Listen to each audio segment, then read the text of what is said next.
I want you to tell all your friends about me. What are you? I'm Batman. It's not college basketball. It's Clarence time! Let's get ready to rumble! Feel the fire, sense of the rare. It's nice and only know how to wear. What is up, Friday Nighters? Welcome back to another edition, another episode of Just Another Friday Night. I'm one of your two hosts, CM Chuck. And I'm Double A. That's Adamantium Adam, guys. I think I should have started like this. Hello, kiddies. Welcome to another episode of Creepshow. Not to bury the lead, but obviously, you know, I think if you guys read the write-up or the title, you know what we're going to talk about. So anyway, Double A, how the hell are you, bud? Doing good. It was a kind of a up and down week with cool air coming in. Yeah. Kind of ending on the hot note. I know, yeah. The cool air always nice. It was nice. I actually got to put on a long sleeve. So yeah, oh yeah. I think in my house too, I actually turned the air up for a little bit, which was different. I was like, oh, I haven't done this in a while. I'm gonna switch this because I think the green was hiding it. So, or maybe is this one? This one's better. We'll go with that one. Yeah, there you go, guys. See, there's some real time changes made right there. I'm sorry we're a little bit late. We were do we feel like we're tilted? Are we tilted to you guys? We feel like we are, and we were like trying to fix that before we started. But sadly to us, we still look tilted. But let us know if we look tilted to you guys or not. You want to hit some comments real quick? Yeah, let's do it. We got a bunch in, which is great. Toy Mafia in the house says, "Yo." What's up, Toy Mafia? Our boy Lane Kramer in the house is is letting us know that the Mafia Mania is running wild, which reminds me, Double A, SmackDown in town tonight. Yes, tonight. Yeah. WWE SmackDown in San Antonio, Texas. With here. John Cena himself. And Logan Paul. And how about this for an interesting story? So first off, I hooked up our friend of the podcast, Now Watch This, co-host Joe Martinez. I had got invited to go be at SmackDown, and I wanted to be here instead with you guys, Friday Nighters. And I said, Joe, why don't you go in my stead? So he's going to go do that. And then our good friend of the podcast, Aaron B., has been doing a part-time gig as a limo driver, and he got to drop off Logan Paul today at the AT&T Center. All right. And he said two Mexican restaurants. He didn't know who they were though, so I was curious. Like maybe it was That'd be sorry if it was Mysterio, right? Right. No. Yeah, Eddie. That was Eddie Mysterio and what's his son's name?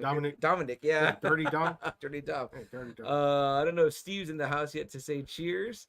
But we'll cheers to him, Double A, and cheers to you, and cheers to Friday, guys. As Stone Cold says, wash down the trail dust.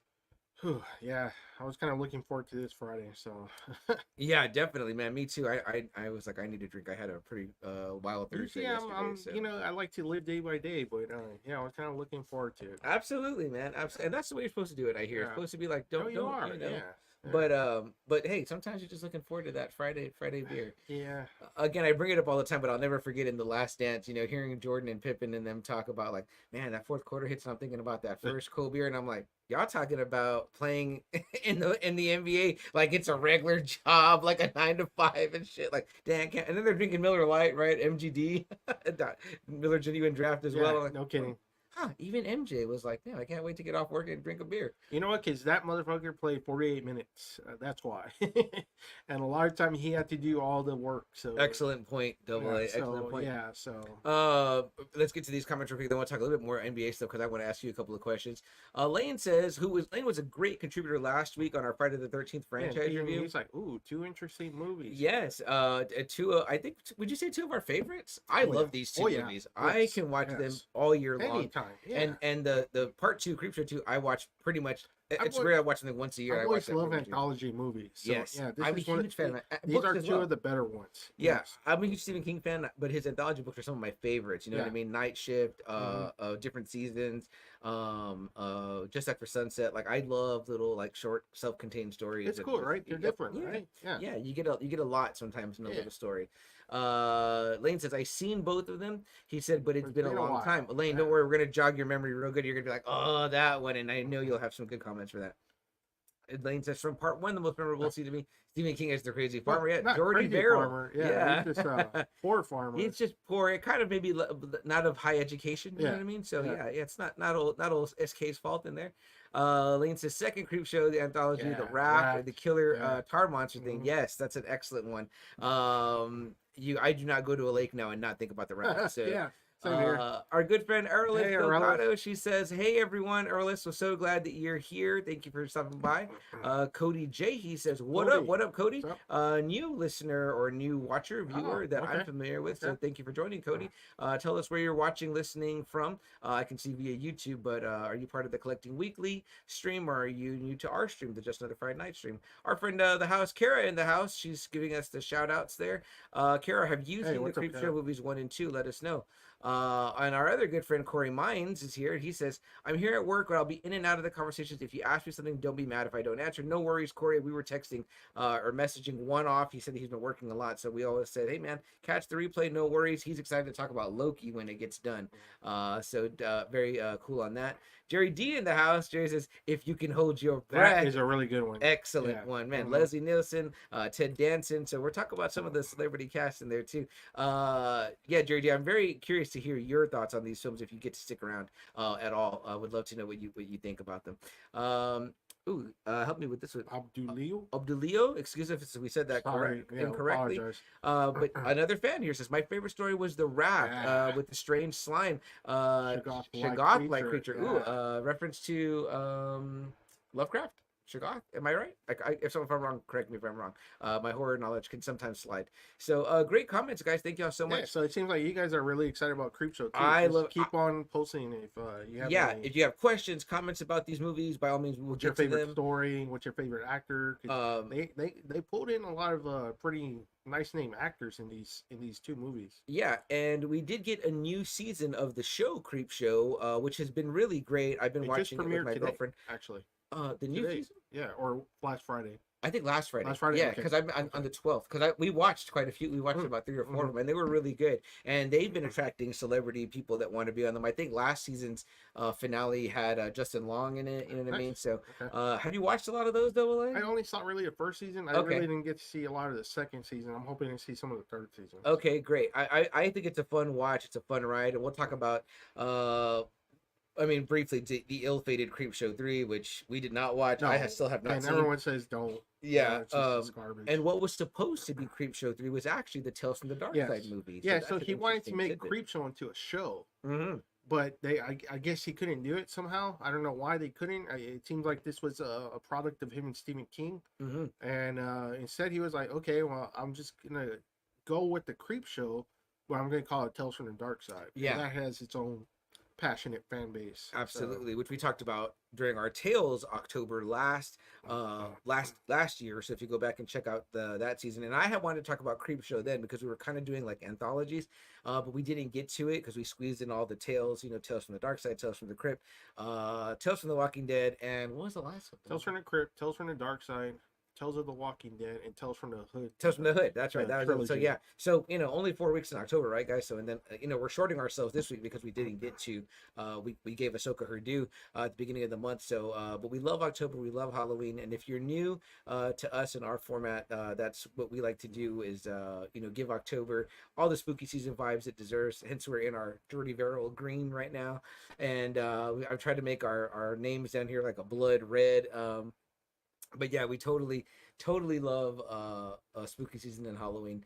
But before we get into the topic, and I'm gonna finish these comments, then we'll do what we normally do at the start of every show. We like to do about maybe like 30 minutes if we can about just like news, current events. I like to tell Double A to adrenalize me and let me know what's going on, Double A, in the world of pop culture news this week that maybe stood out to you, and we get into that. I think that we're back to, sadly, which I guess would be it's pretty much a recurring thing. I mean, it always is happening in the world, whatever. But we had some deaths, right?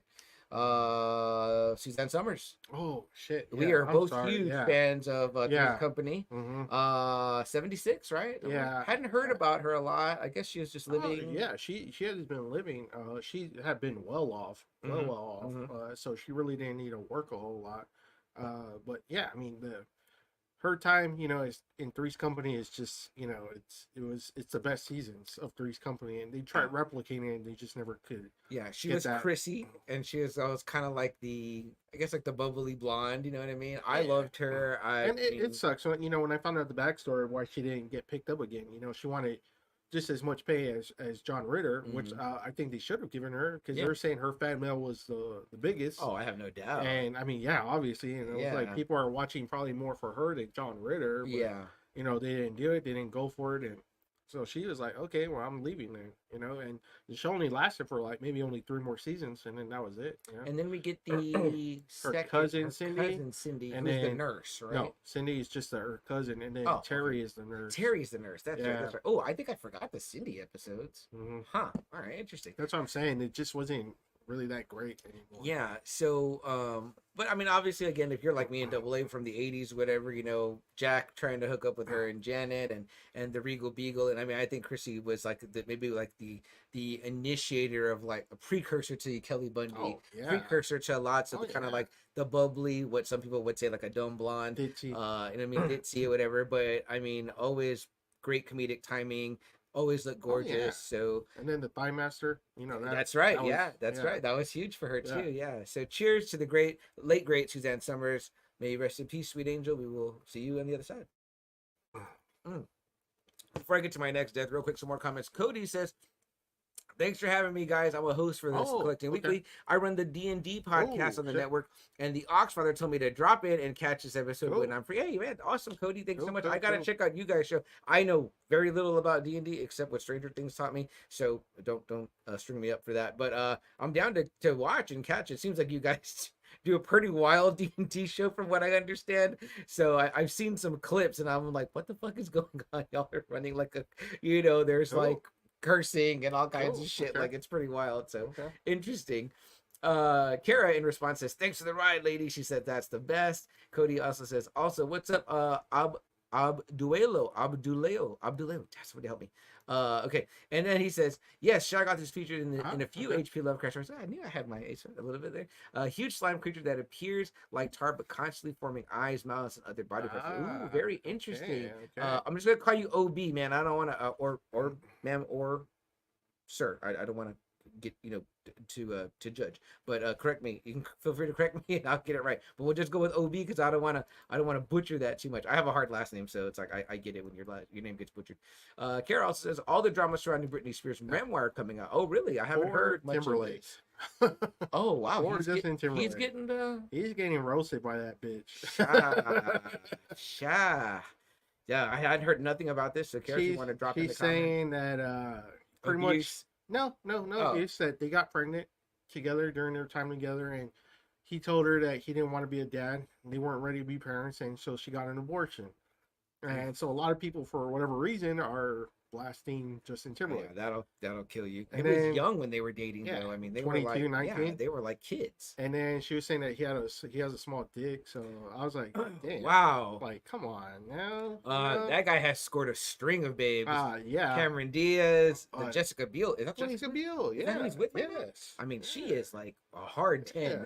That chick is a fox. So And for whatever reason, people are on Britney's side. I'm like, really? After all the Britney shit and that's been going on? the knife dancing and all that. Yeah, I'm like, I feel okay. again, Double A. I've said this before because she is a person that is like we're the exact same age. I think I'm either she's like 1 or 2 months older She was than me. what, 19 when she burst out into the scene? I think she was 17 actually. 17, Yeah, okay, because I mean okay. I remember buying that album because I was like madly I in remember. love. Yeah, Yeah, you know I what I remember. mean. And it was like my senior year. I think 1999 is when like Baby One More Time came out, Okay. and I think I bought her first 2 CDs. I'm sure you did. And I was just like, again, I was like, I just want to look at this chick's picture. But you know, some of the songs were catchy. But point being, I mean, she like, wouldn't be popular if they weren't. You know what I right, mean? You right. know, so. I feel for her because again, like But she's a you person know, the the same memoir age, stuff. I'm like, man, really? Did Yeah. you just do that? Right. You know, because you As hate the it- dude, or is it You because need a little yeah, cash because right now. obviously that's the first thing that come out of this memoir Sure. is the Justin Timberlake Sure. parts, and so everyone's been talking about it. So I was like, well, she got what she wanted. I mean, Yeah, and I'm sure she got probably people were like, tell us about his dick, tell us about like, and you get not to say it's not her fault, but I'm just saying like you do get yeah, because they're mentioning that Cry Me a River song that he does. you know, where right, yeah, It made it seem like she was the one that yeah, ruined that relationship. So she came back 20 something years later to say, no, it was him. right.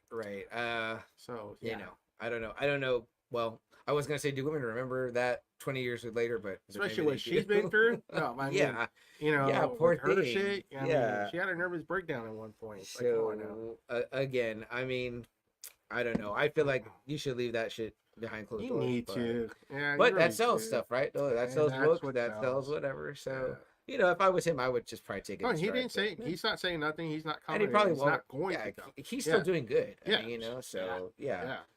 Interesting though. I did not know about that. Did not hear about that.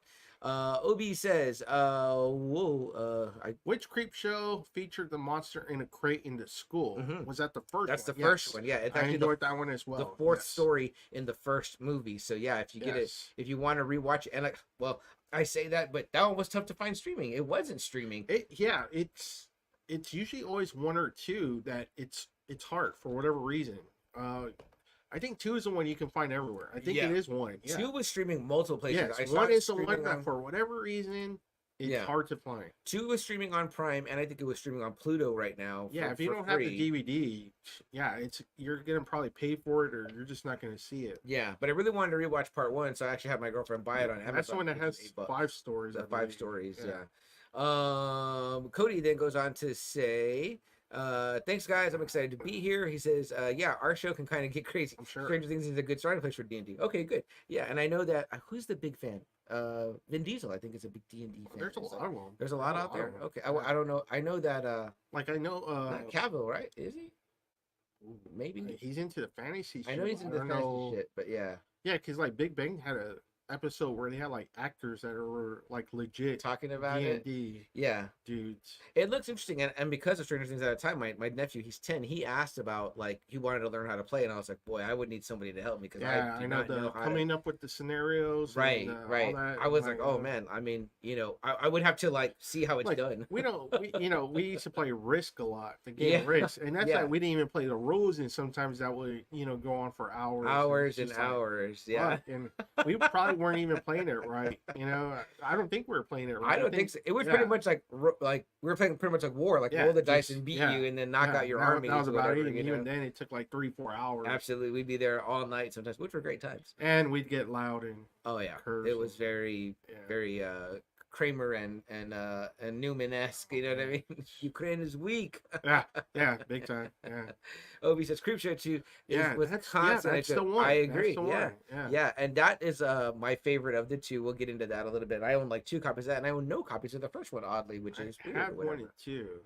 Yeah. But what I do have is this really great book right here, guys. And this book is like all the stories from part 1 in one book. It's like pretty much this is like a play-by-play of the whole thing or whatever. So I may take it out to refer to it as we get into our discussion.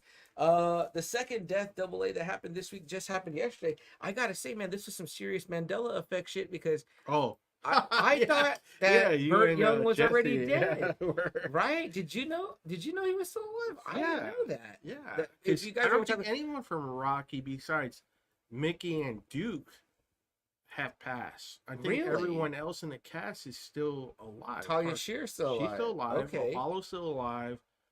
Obviously Rocky and Paulie was still alive, and I want to say that was the main crew that kept coming out. Yeah. Yeah. I gotta tell you guys, and again, we're talking about Burt Young, right? Yes. Burt the one who Young played Paulie. He played Paulie in the Rocky first 4 films, I believe. 5 films. No, 6. 6. He Oh, came out in Oh, Balboa that's right. too. Yeah, that's right. He came out in Rocky Balboa. yes, Yeah, yes. he was Adrian's brother. He was kind of always like a drunk and a dick, and Yeah, always I don't wanted know why Rocky to have Stallone more. always wrote him like that. I've always thought that was weird why he wrote him. Well, it's kind the of way funny he because was. I always liked him in, people say that they don't like part 4, but I always liked him in part 4 because he was kind of more playful. Well, Like that's he, what I'm saying, He had like- mellowed, Yeah, like in 2 he's in that. Well, in 1 he's in that. Oh, he's a major asshole in 1. But and then, like 2, I he feel gets, like. he wants Rocky to hook up with Adrian, but then he gets mad when they hook up. Yeah, I'm like, huh? And then part 2, he's like a dick. He's like working for the mobster. right. Which is what he wanted Rocky to. And he hook up actually because- looked in great shape in that movie. Yeah, which I said he used to box. Did you see Yes, that? I yes, did not know yes. that.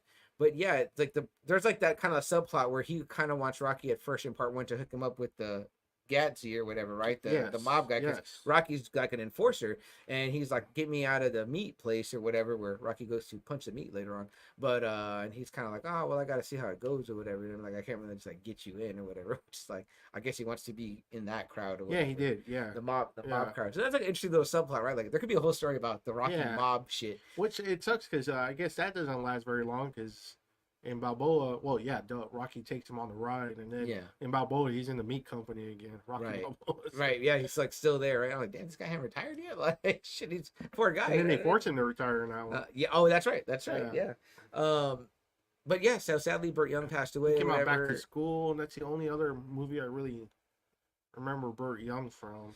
But boy, what a powerhouse performance as Paulie. I think they said he was nominated, right? I want to say supporting. I want to say because that first one, he is great. That first one is like Star Wars. That first one is the only one that's like has ever got nominated. But he is such a powerhouse performance that when you're like Paulie from Rocky, people are like, boom, I know who you're talking about. You know what I mean? Yes, it did, and he did get a nomination for that one, that first one. Very cool. Italian American though, is it? Let me see. Well, real quick, he was in the Marine Corps too, so he's a Marine. Hoorah, Marine! Dang, I didn't know that. Let me see. Very He's cool. of Italian descent. Yes. Okay. Yes. Very cool. He did a tour of duty from 57 to 59. Damn. While in the Marines, he boxed regularly, winning 32 of 34 bouts. Nice. I like that record. Yeah. So. Well, I don't know why he didn't continue. It's kind of weird. And I gotta say, this is no disrespect to the great Burt Young, but I just thought I had remembered hearing of his passing. This same thing happened to me with Bob Barker, and I was like, did I slip into the other universe? Like, I thought these guys were already dead, because I seriously remember like seeing like the whole like things or whatever. And if this would have been like a question on like Who Wants to Be a Millionaire or some shit like that, or whatever game shows out there now, and I was on there, I would have been like, they already died. Like I would have lost because I would have like, thought they died or whatever. And if you'd asked me when, I'd have been like, well, I would say like after 2000, but before like 2010, for both of them, I would have said that. I would have been like, if I had to guess. So, no disrespect again to them both, but you know, sadly, again, like I said, this week, Suzanne Summers, Burt Young, we want to wish them from the 70s too. Cheers. Yeah, from the 70s. And a Marine who served in NAM, so very kick-ass, man. Well, 57 to 59, so. Oh no! After it was after. It was in the middle of the Korean and Vietnam War. So. Yeah. But again, huge impression on the Rocky films. Will not ever be forgotten. I mean, like that guy. Creed, they mentioned him. In the first one. So. Yeah, very very cool. Let's see. Today, guys, was huge. The drop of the Spider-Man 2 game. My copy came in. I ordered it from PlayStation Direct. It's very nice. I'm gonna send over some videos over to Zach, the Oxfather, over at Collecting Weekly. So hopefully there'll be some clips that are from me myself. My nephew was super excited to get home from school. It was really fun to unbox that with him. And it came with a great looking. The version I bought came with a great looking statue. I'm gonna show Double A here real quick. I'll post pictures later for you guys if you want to see. But it's a really cool statue of Venom, Miles, and Peter. So I have a feeling everyone's gonna be talking about this game. I watched him play through the first levels, and it was fucking badass. I mean, it looks incredible on the PlayStation 5, and it looks like just everything is more crisp, more sharp, and so that'll probably be occupying our weekend. Me and him playing some of that, so I'm looking forward to that. Was there other news, Double A, that came out this week? Loki's third episode was Thursday. I haven't seen it yet. Have you seen it? Just no. All of a sudden, I'm hearing about the writer's strike all over again. Oh wow! Okay. I heard Deadpool got moved back again, so I was like, "Fuck!" I thought we were past that. I know. I thought so too. I guess they couldn't come into agreement, so that kind of sucks. So, like that's the movie I want to see. Like that's the movie I'm really anticipating. Is that one? And they really wet our beaks with all the shit that Ryan Reynolds and now it's kind of like no, we have to wait again some more. So I also would like to see the Beyond the Spider-Verse movie. If I could get that cranked out, that'd be great. Yeah, no kidding. Which is coming October 31st on Netflix. The second one. Yeah. Right. But when are we gonna get the third one? Oh, the third one. Yeah, I don't know. That's what was bumming me out about this writer's strike, because I was like, damn it, they left us dangling on the edge there with that, you know? Man, that kind of blows. Let's see. OB says, shame Mary Jane looks like Aunt May in that game. Yeah, absolutely.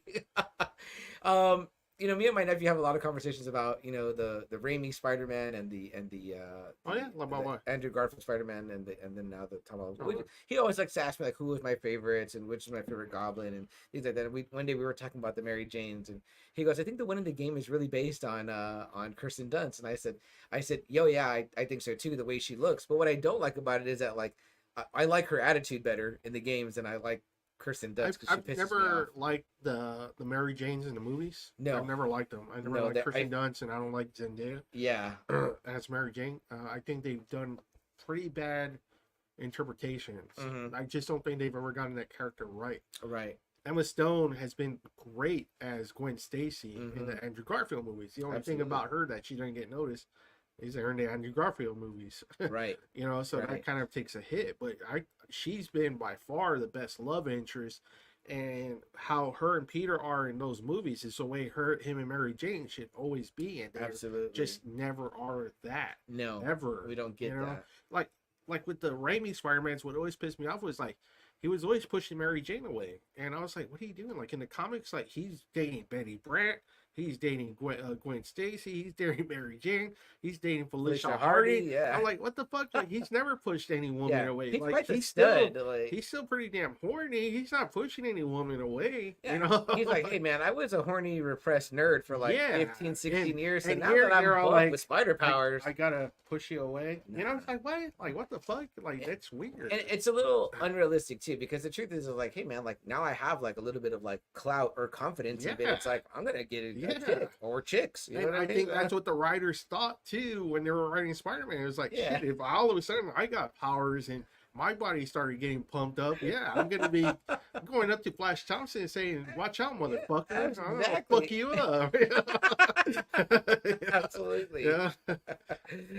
Cody says I would agree. MJ like- isn't as good in the movies Like as the she is in comics. The or Mary the Jane games. character is like full of life in the comics. Yes. She's the life of the party. And Yeah. She goes to parties and she's a model and she lets be a model. And, Mhm. you know, it's like, but she loves Peter. Like that's her thing. She loves him like absolute. Like Yeah. there's no other person for her other than Peter. I need some You good know? fan casting for MJ now. I really do. I've seen people They just talking need to about. do it better. Yeah, or they need to do it better. something. And see, in the games, I like that she's done better in these games, AA. But the one thing is, like, they make her a reporter for the Daily Bugle.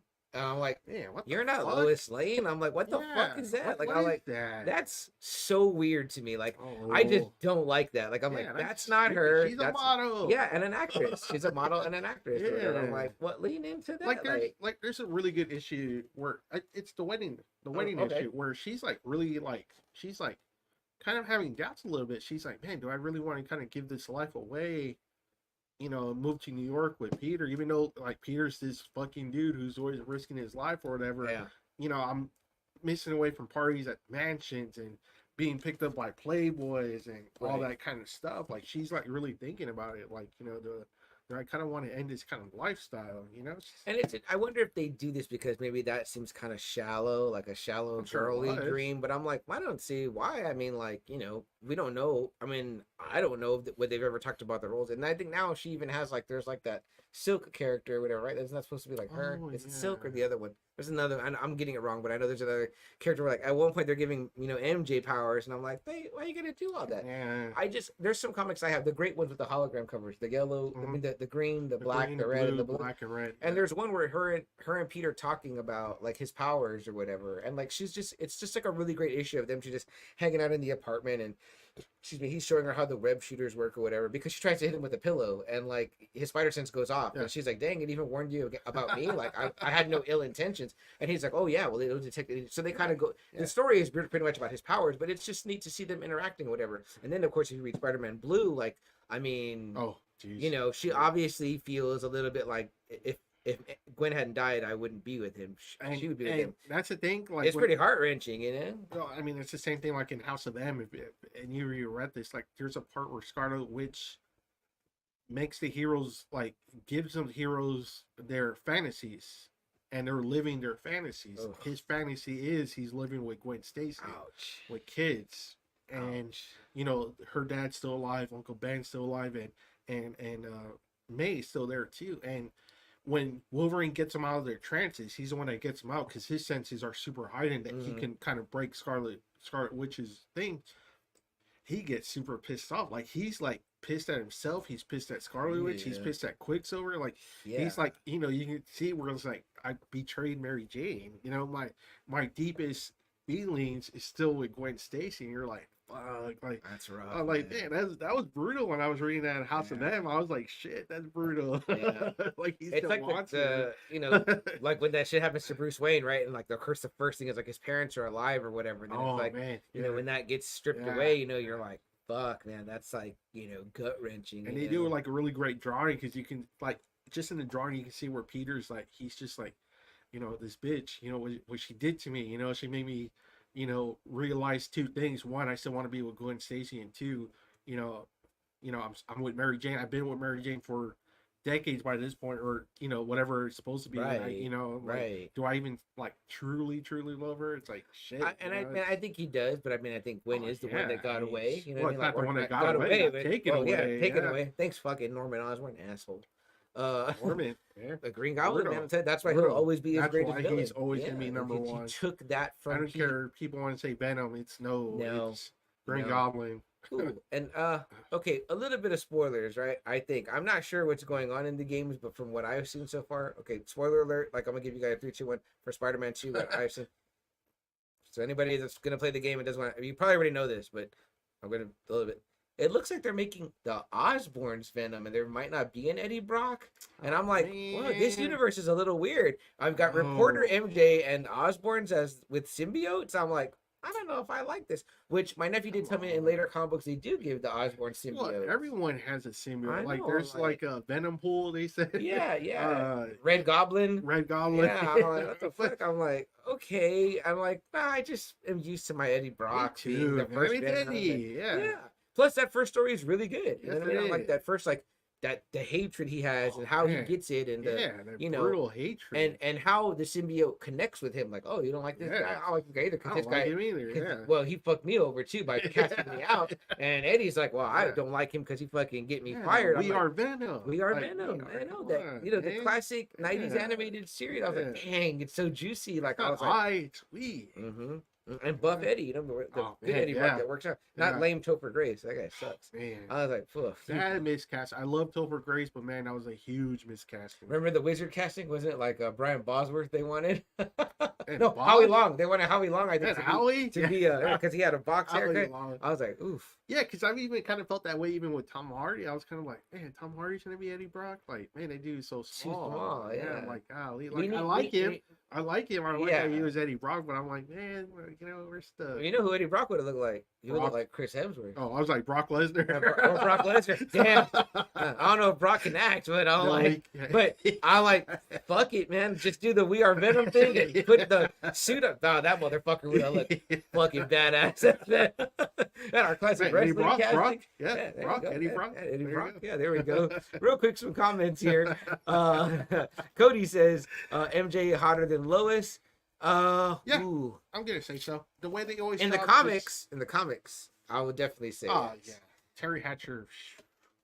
Again, I've never been a Kirsten Dunst fan. She's nice looking. I would say Nice she's looking. better than Margot Kidder, who the first Lois. But Terry Hatcher is tough to beat if you're going to go Oh, TV show Lois. TV show Or Lois? even Erica Durant? Durant. Yeah.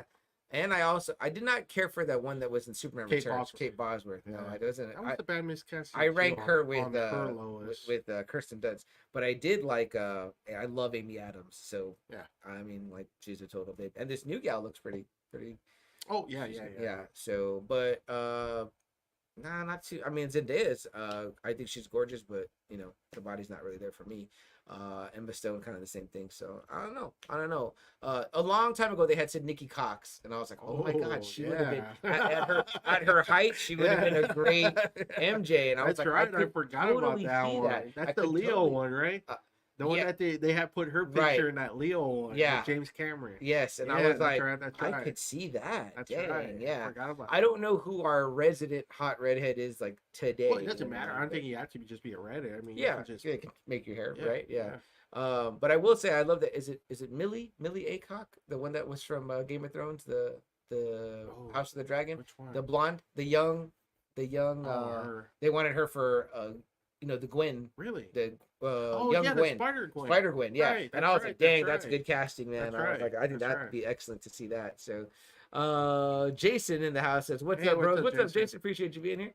And then Cody says, that would be cool to see the voice in his head as a symbiote mixed with the Green Goblin theme. Oh yeah, I think so. Yeah, absolutely. In fact, in the movies, I could have definitely seen them making the James Franco character Hobgoblin instead of another Green Goblin. That would have been It cool. didn't need to. Yeah, that would have you been know. cool. But even though Harry does make such an impression though during his Green Goblin run, Yeah, he you know, does. his death issue is a big fucking issue. It's Mhm. pretty emotional, that one. Yeah. Yeah. No, absolutely. But yeah, that would have been cool just to see a hobgoblin. Yeah, That would have been I cool. mean, to make it mix it up a Yeah, little bit different, that would have been cool. separate them. Yeah, Orange. Yeah. yeah, the I orange. don't want to be like all like my dad, right? Right. Yeah. So that's kind of like this new persona. You know, what I Yeah, mean? So for sure. it could have been cool. Yeah. Good stuff though. And Which everyone keeps thinking Ned is gonna be. I know, right? Because Hobgoblin, the lead, best friend. yeah, right. That Yeah. would be, oof, that would be rough. But Like that dude, I damn. know he's lost a lot of weight, but I'm like, shit, you gotta lose more weight. Like, Yeah, and you probably got to bulk up a little bit. You know, And right? that too, yeah, not that I mean, I'm sure that he could. I mean, like we see these guys go through transformations, right? In Oh Hollywood. yeah, So. shit, the way they got him going, yeah. Oh yeah. Anything else, Double A, that stuck out to you in the world of news, pop culture, TV, music, movies that maybe was like resonating with you? I think the new movie, The Killers of the Flower Moon, I want to see that came movie, out. man, but 3.5 hours long. That's really something you have to plan on. Yeah, It's like, where do you watch it? Do you watch it in the morning so you can have the rest of your night? right. If you do in the afternoon, shit, most of your day is gonna be gone. If you do your night, I mean, most of your night's gonna be gone. Right. 3.5 hours. It's a long time to sit down. I mean, that's a really long time to sit down. And I gotta say, And it's not doesn't- going to be Avengers Endgame. You know what I No, mean? It's it- going to be it's going to be a good movie. It really is. It's Yeah. going to be a really fucking good movie. But I mean, it doesn't give me, it's not gonna be Spider-Man No Way Home either. So or even Wolf of Wall Street. I can't Yeah. even see it being Wolf of Wall Street. I you gotta know? say, Double A, it seems like it could be a good watch at home. You know what I mean? Like, And that's the thing too with him. It seems like he's trying to prove a point, like by making this 3.5 hours long. You know what I mean? Even though Scorsese does have a history of making long movies. Obviously, Casino, Goodfellas, again, Wolf of Wall Street. But I mean, it's kind of like, man, is he trying to prove a point? Like, cinema, because he's been the biggest, critic of the comic book movies. Yeah, and I've also heard though, Tarantino say like directing is a young man's game. And Scorsese's on in his years. I didn't really care for The Irishman that much. No, but I mean, man, The Departed's still fucking great. Yeah, Departed's Aviator's still fantastic. great. Yeah, that one's fantastic. Like people too. are saying, oh, they gave it to him for The Departed. I'm like, really? Man, The Departed's such a really good fucking movie. Like, Yeah. I'm glad he won it for that one. No doubt. No doubt. Wolf of Wall Street. I Wolf just of saw Wall that Street was movie great. again. Yeah, Man, it's that movie is fucking hilarious. Very, very solid. Very solid. I'm sure this one's gonna be good. Like, man, he's made really good movies. Yeah. 70s, 80s, 90s, 2000s, and 2010s. I mean, he's been pretty considered. I don't know what Tarantino is doing. I don't know why he wastes so much time between his movies, honestly. I mean, I think that's kind of a stupid comment from him, honestly. Yeah. It's a young man's game. Like, Yeah. there's been people like Francis Ford Coppola came out in 91 doing Dracula. That's true. After doing like, what, 30 years almost from Yeah. Godfather? Yeah. I It mean, had he been a came out while, with that right? one. So, Yeah. I mean, Interesting comment though. So I don't know, but I'm looking forward to seeing it. I want to see it. But with I agree with you. I'm DiCaprio like, and De Niro yeah, together. like, but man, when am I gonna go? And when make time I mean, again? who's gonna really want to go with you? Yeah, you know? I feel like we'd have to go with each other. Yeah. I feel like if this would have been like a dual release with like at home, I mean, but That would have been cool, man. I would have been on it. Yeah, I Like, would have been on it too. Yeah, watching it we for sure. might have discussed it on this show if we'd have both watched it at home and then got to like it. But yeah, see, now you're making us have to make again. And then with the trailers, Right. with the fucking trailers that take 20 minutes, Yeah, you're looking at 4 hours of being there. it's quite the And commitment. it's And half a work shift. yeah, if you What have do you think about kids and stuff, right? Too, who's That watching your too. kids and Yeah, all that that shit. Like, too. and I go to the movies. I want to include my nephew because he likes the experience of going. But I'm not gonna take him to that. You know what I mean? So, No. you know what I mean? Like there's Yeah. just like, okay, we're gonna No. go and you're not gonna get to go. So real quick, Lane says, I think he's maybe thinking about the Mary Jane thing, and he says, hey guys, and then he says, Cody says, let me ask you boys, if you could have any movie made by Tarantino, what would you have him make? Mine would be Teenage Mutant Ninja Turtles. I think he would put a crazy spin on it. And then Lane says, how you doing tonight? I think he might be talking to Cody. I've thought about this before, so Okay. you want to No, go first? go ahead. For me, it's hands down Preacher.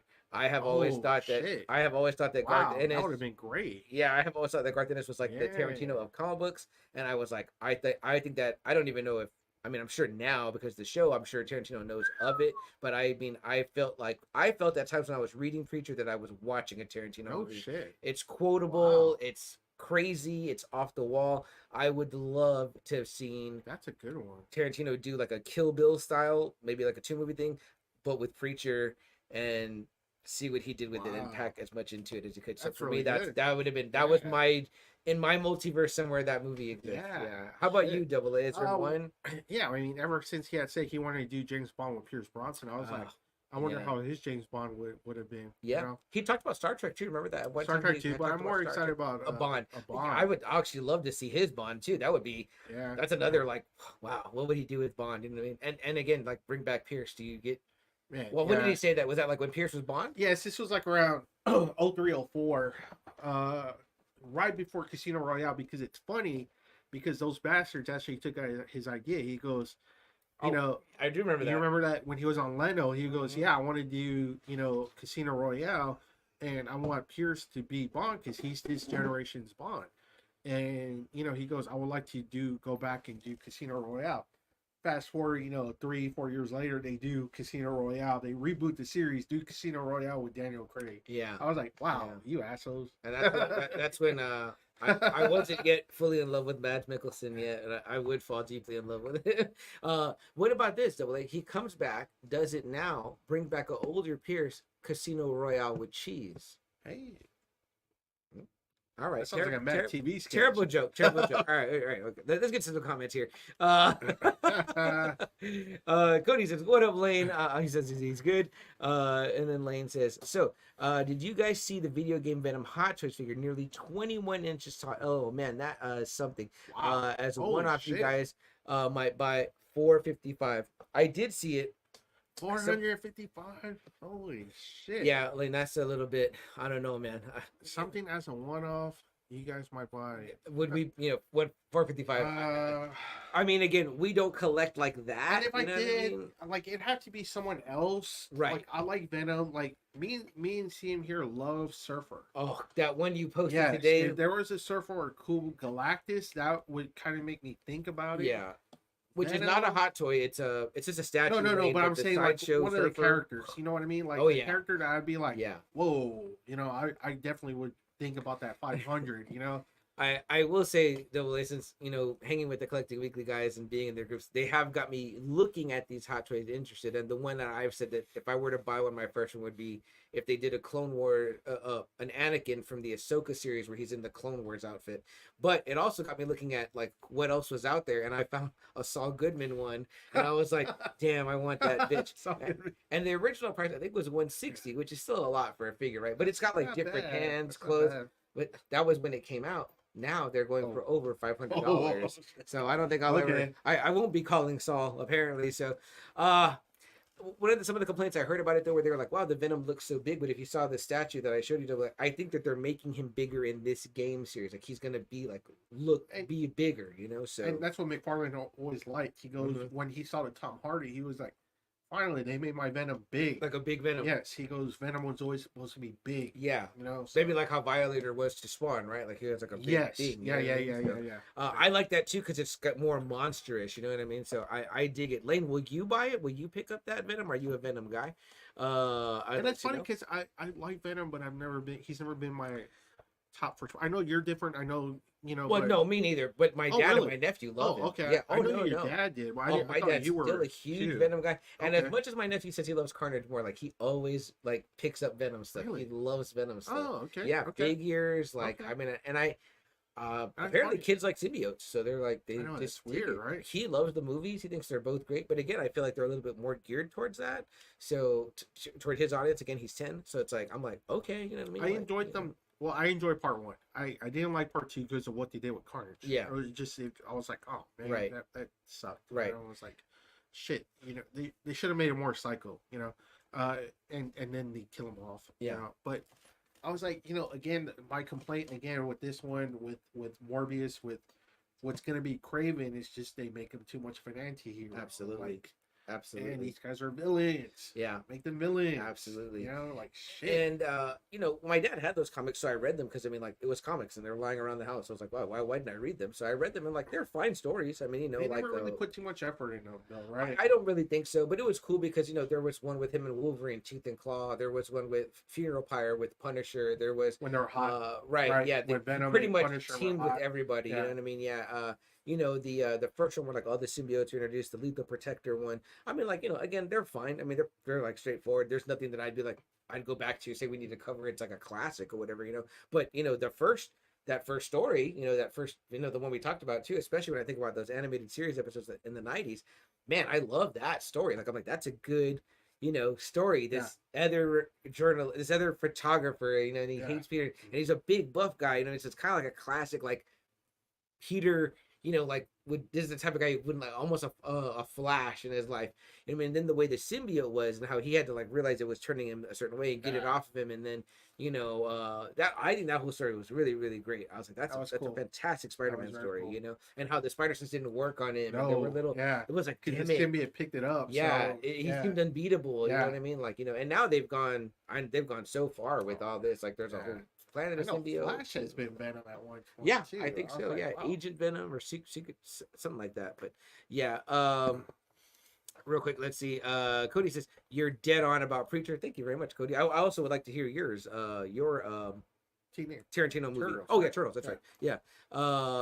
And he says, Bond would be dope too. Thank you so much. We appreciate that. And then Lane says, okay, guys. He says, I have a comic stream challenge for you guys. Okay, let's hear it. Lane, let's see. He says here, see if you can read it.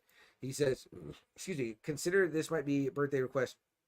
Mine is November 5th. Let me write this down. It's gonna be kind of hard because I saw which one he wants us to read. Okay, let's see if we can get to it. Lane says, if you can track down Children of the Atom miniseries from Krakoan Age X-Men, I want you guys to review that and see if you can get through it. It's only a miniseries. I stopped. Okay. It's six issues of something. Okay. I thought you meant like the whole Krakoan. I was like, oh shit, you're gonna have to give me more time. The whole Fall of X and the House of X and all that. I was like, Children of the Atom. Children of the Atom.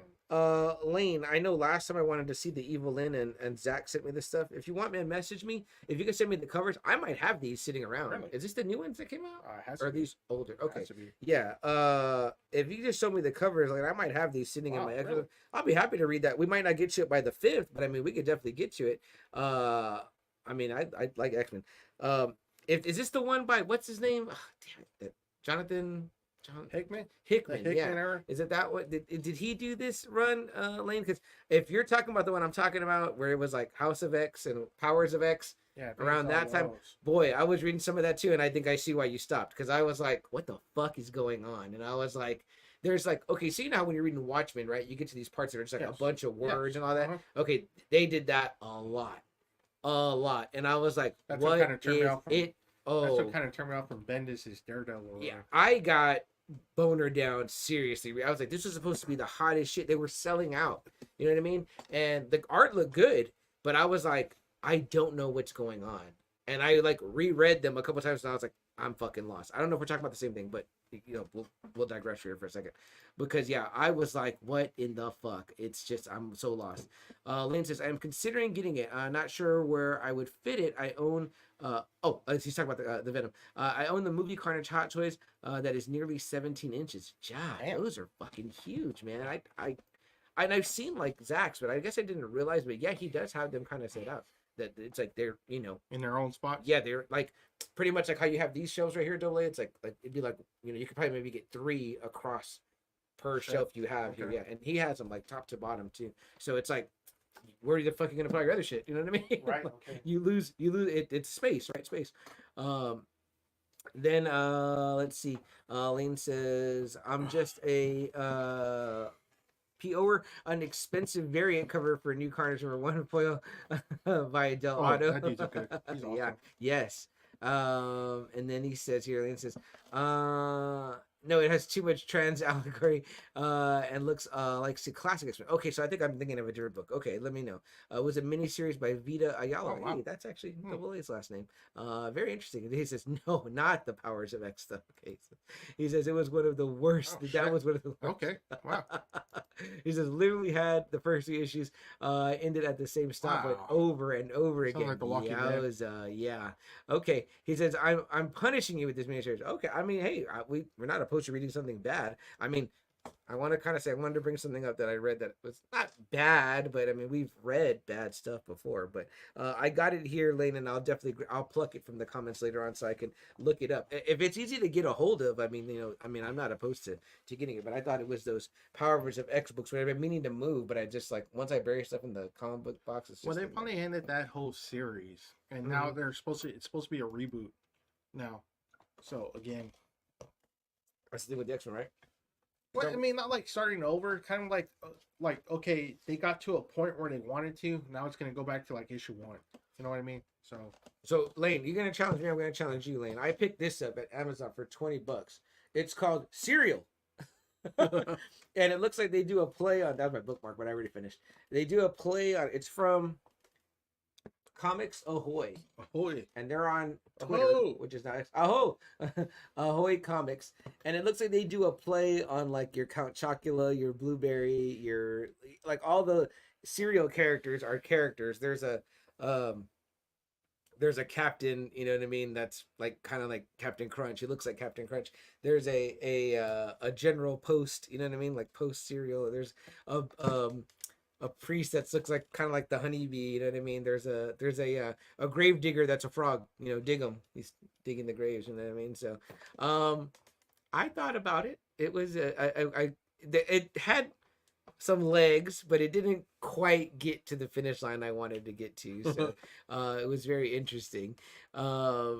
So if you get a chance, check it out. It was great. He laughed. He said, "Sorry, I missed most of the discussion on Creepshow." Oh, we haven't even got to that yet. I'm about to move us to that right now. So don't leave your seat there, Elaine. We're about to get to Creepshow. He says, "That looks weird," and he puts a laugh there, and then he says, "Okay, that looks funny as hell." Yeah, I would love to hear your thoughts on it as a comic book man. So and any other comic book people out there, if you want to check it out, Serial by Ahoy Comics. Again, it wasn't the worst thing I read. I mean, you know, and I'm supposed to be guesting on a podcast soon talking about this. So when I do and drop that episode, I'll let you know. Check out the back there. It's a picture of their version of Frankenberry, you know. So and again, they changed the names because obviously they don't have the permission of General Mills, I guess, to do the actual names. But yeah, very interesting. Lane says, I can put it into Creepshow terms. Children of the Atom is basically that Creepshow 3. Oof, dang, Lane. What do we do, Lane? Why are you mad at us, Lane? Come on. That's Yeah. You know, we didn't do anything wrong. I don't think. You know, forgive us. You know. So, with that being said, though, Double A, and no other news I think to discuss at this moment, right? Guys, if you have something you think of though and you want to talk about it, by all means, drop it in the comments. Let's get into our topic of the night, guys. So, George A. Romero, master of horror. Stephen King, master of horror. It's October, guys. It's in the midst of spooky season. We got Halloween next week, Double A? No. Okay, 2 weeks. We still got a whole week. Okay, good. Yeah. Okay, so it's coming up. I don't know what day it is. I've had Tuesday. I've had a crazy few weeks, but it's gonna be on a Tuesday.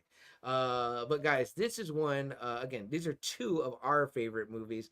I'm wearing one of my and part 2 is one of my favorite movies all time. It's like Beetlejuice. It's like if I had a top 20, I watch these movies like a lot. You know what I mean? So it's like I do not ever not enjoy watching Creepshow 2. But guys, again, like we said, you know, from 2 masters of horror, Romero, Stephen King, they get together. They want to do this anthology type story. 1982, we get the first one, you know, Creepshow. You know what I mean? Just like this. I mean, like basically a comic book off the rack, right? Double A. Mm-hmm. And I think they definitely borrow heavily from the old EC comics. Yeah, so I was reading this. It was their homage to the EC horror comics of the 50s, such as Tales from the Crypt, The Vault of Horror, and The Haunt of Fear. So this is their kind of love letter to it. And they hired Tom Savini to replicate the comic-like effects, it says. And boy, does some of this shit look fantastic. Am I right, though? Yes. Like, this is, like, I would say prime Savini. I don't know. Maybe someone else will tell me otherwise. But, I mean, the father and Father's Day. Oh, yeah. You know what I mean? And I think Savini comes back for part 2. Yes. He did a lot of Romero movies. Yeah, the old Chief Woodenhead, I mean, to this day, I'm like, how the fuck did they do that? Like, That's it looks badass. fucking insane. Yeah. It looks so fucking good. You know what I mean? And check this out. I don't know if you see this here, but Dawn of the there you Dead, go. The Shining, Carrie. Carrie, the posters on the back of Billy's wall right there. Little Billy. Yeah, little Billy. And then, you know, of course, I love the Creep. You know what I mean? But I always love him from part 2 because he talks. And the Creep doesn't talk in part 1. And then in the new Creepshow show, he doesn't talk also. So I really missed a little bit of lightness that he brings, kind of like how the Crypt Keeper did, where he would talk. And maybe that's why they didn't make the Creep talk, because they were like, you know, the Crypt Keeper was talking, but and kind of adding levity and humor. So in '87, when we get Creepshow 2, the Creep talks, and it's played by Tom Savini. So duh, I'm talking about. Did he come back? Yeah, he comes back because he's obviously Bernie Wrightson. Shit. Who also did what? What's Bernie Wrightson famous for? Swamp Thing. Swamp Thing. That's right. Yeah. And it's directed by Romero. So it's Romero directed. It's screenplay by Stephen King. So Stephen King, wrote the damn thing, and then he's in it. He's in the tragic tale of Jordy Verrill. Is that what it's called? Yes. I mean, that's all outlined in there. Oh yeah, it's right here. And this guy, you can pick it up on Amazon for The Lonesome Death of Jordy. The Lonesome Death of Jordy Verrill. You can pick this up on Amazon for like $20, and it's so cool because it's pretty much the movie like scene by scene. So if you haven't checked it out, I mean, by all means, Gallery check it out. 13 Comics. Yeah. What's your history AA with? Let's start with Creepshow 1. We'll go through it and tell me that, and then we'll get to Creepshow 2, and then I'll ask you about. I mean, if you're a Bernie Wrightson fan, I mean, it's worth it just for his art alone. It's great, right? Yeah.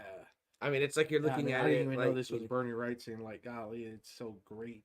Do you think he did the art for like the movie, like as well? Like, remember, there's a lot of like comic book art. I don't know. If that's one of the things I really love about these movies too. Is that it's a little bit. They have a little bit of hokiness to them, right? Of course, because I mean? That's what it was. You know what I mean? Even the Tales from the Crypt episodes, they have that. Which I got to tell you, when I saw the Ang Lee Hulk, that nightmare. When it gets to the end, towards the end, when it starts moving into the comic panels, I immediately thought of Creepshow, and I was like, "What the fuck are y'all doing? Like, you're making this like shit like super hammy or whatever, like, you know what I mean?" And I never really liked.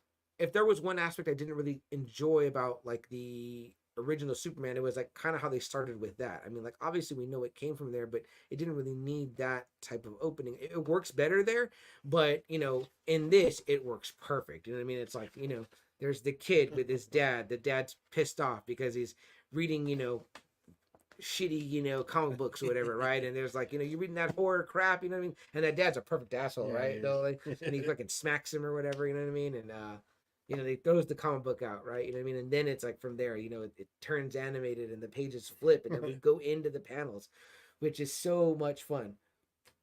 But when did you first see the first Creepshow AA? I feel like this one was more, it's hard to say. I feel like it was more, your brothers enjoyed this part 1 more than part 2. Or you feel like they were equal? I want to say they were equal. Okay.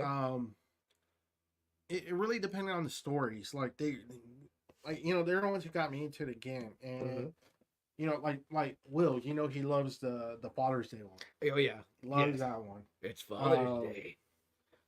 By far the greatest Father's Day story, that in film that I can think of. My other older brother loved the Tide one, the one with Ted Danson and Leslie Nielsen. Yeah. Loved that one. I always liked the Stephen King one. Mm-hmm. I've always really thought that was just. I was like, man, it scared me. It scared the shit out of me. I was like, yeah, don't touch anything that you're not supposed to. Exactly. You can turn into this grass creature. That's like a COVID before COVID. Yeah, I mean, so they just really enjoyed this. It was very light, so even like someone like me who was a kid could watch this and not be terribly scared though. Right, you know what I mean? Yeah. Like you said, like the effects were. It was probably on purpose too. Like it was like. Hokey, but sure. Probably done, in a good way though. You know what I mean? Like it's a homage. Yes. Again, to the old horror. And I have some of the stories there, and yeah, I mean they're funny, Oh yeah. The writers mixed in the humor with the horror, you know what I mean? So they did a really good job. I mean, I kind of enjoyed these more than the Tales from the Crypt episodes, Okay. because I feel like they got it a little bit more. Yeah. So. Which I'm not saying Tales from the Crypt is terrible. I love those episodes, Absolutely. But I don't know. Just Creepshow felt like it came from the 50s horror. No, totally, I mean? Yeah. totally. There, and again, shame on me for not owning a copy. I don't think I run across the first one very often. And I have 2 copies of part 2, but it's just like they are worth owning and they're highly rewatchable. Like, I mean, when I rewatched part 1 yesterday, I was just like.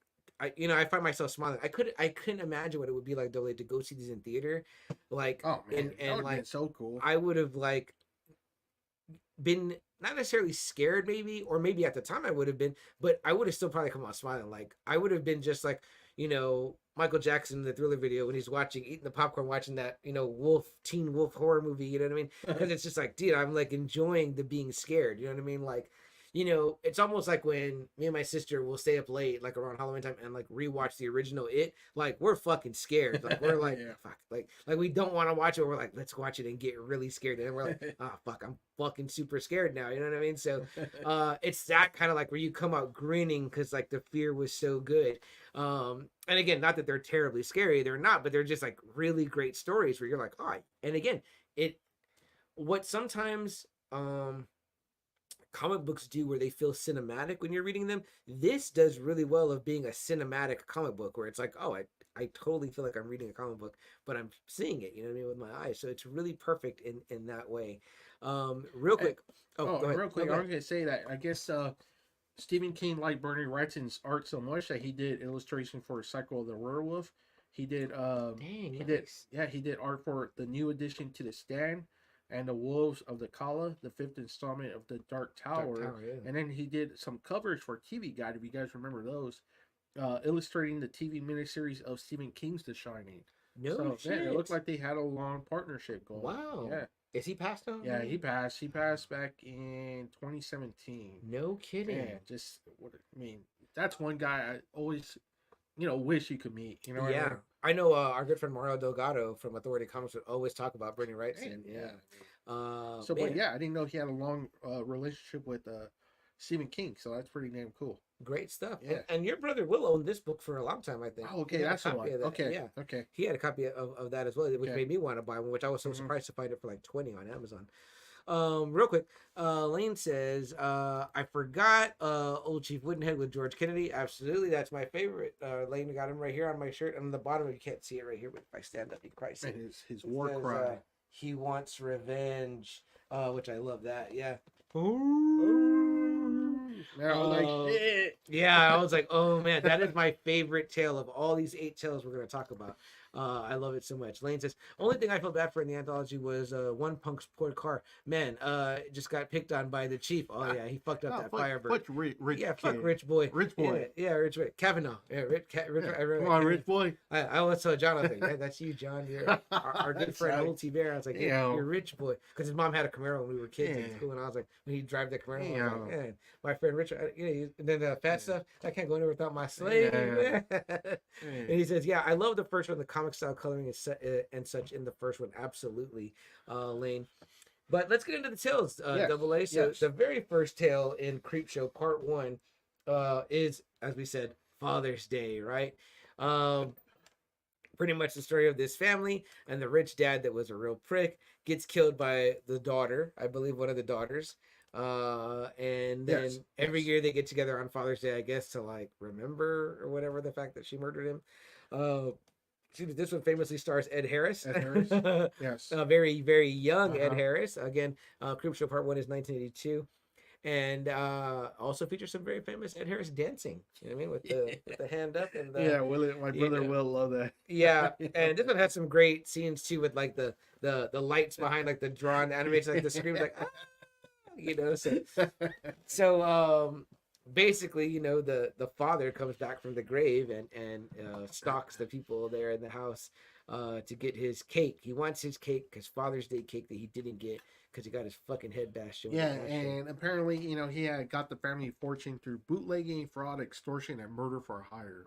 So not exactly a great guy. No, not a great guy. And he keeps calling his daughter a bitch. Am I right? He's like, "Where's my cake, you bitch?" I'm like, God, fuck, man.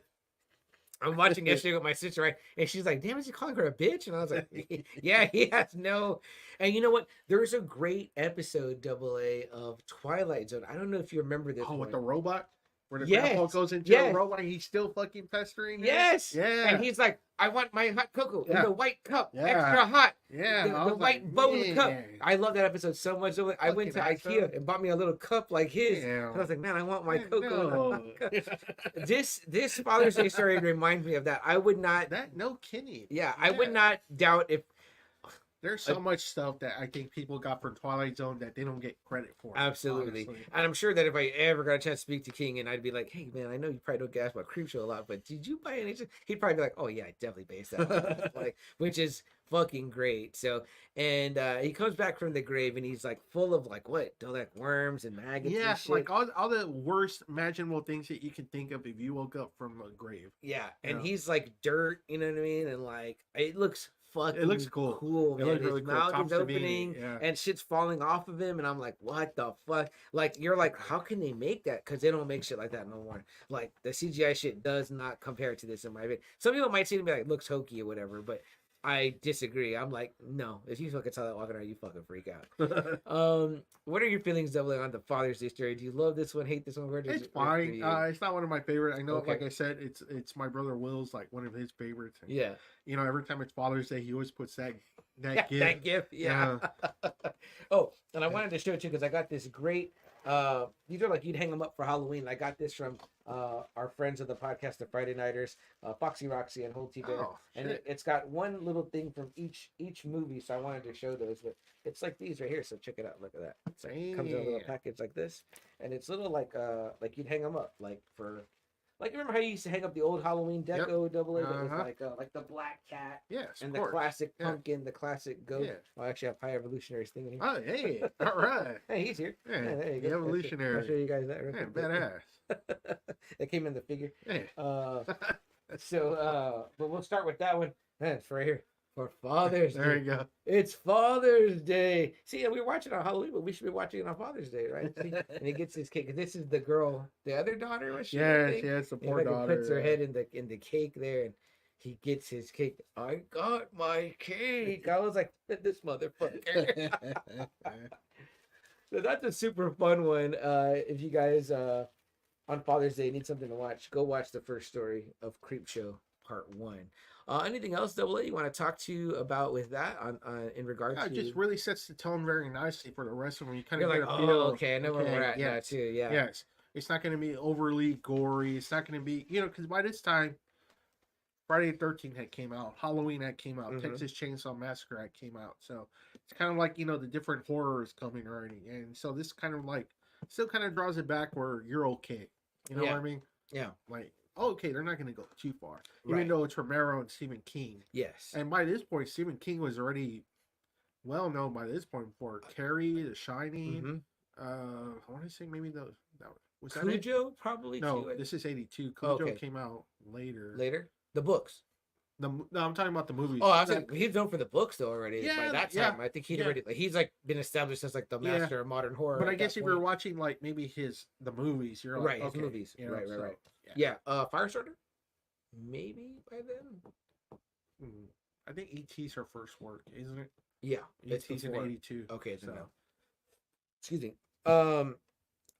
And Lane, I'm gonna save your comment, Lane, for when we get to that story, which I think is our next story, right? Or No, is it the next one is The Lonesome Death of Jordy Verrill. Jordy Verrill, and it stars Mr. Stephen King himself. So it's like if you ever want to see Stephen King like act like real chops, like Yeah, there you go. You know, he Yeah, acts. there you Which go. also, my sister sent me a really cool clip that he came on Sons of Anarchy. I think we talked about this. Really? No, Yeah. I don't.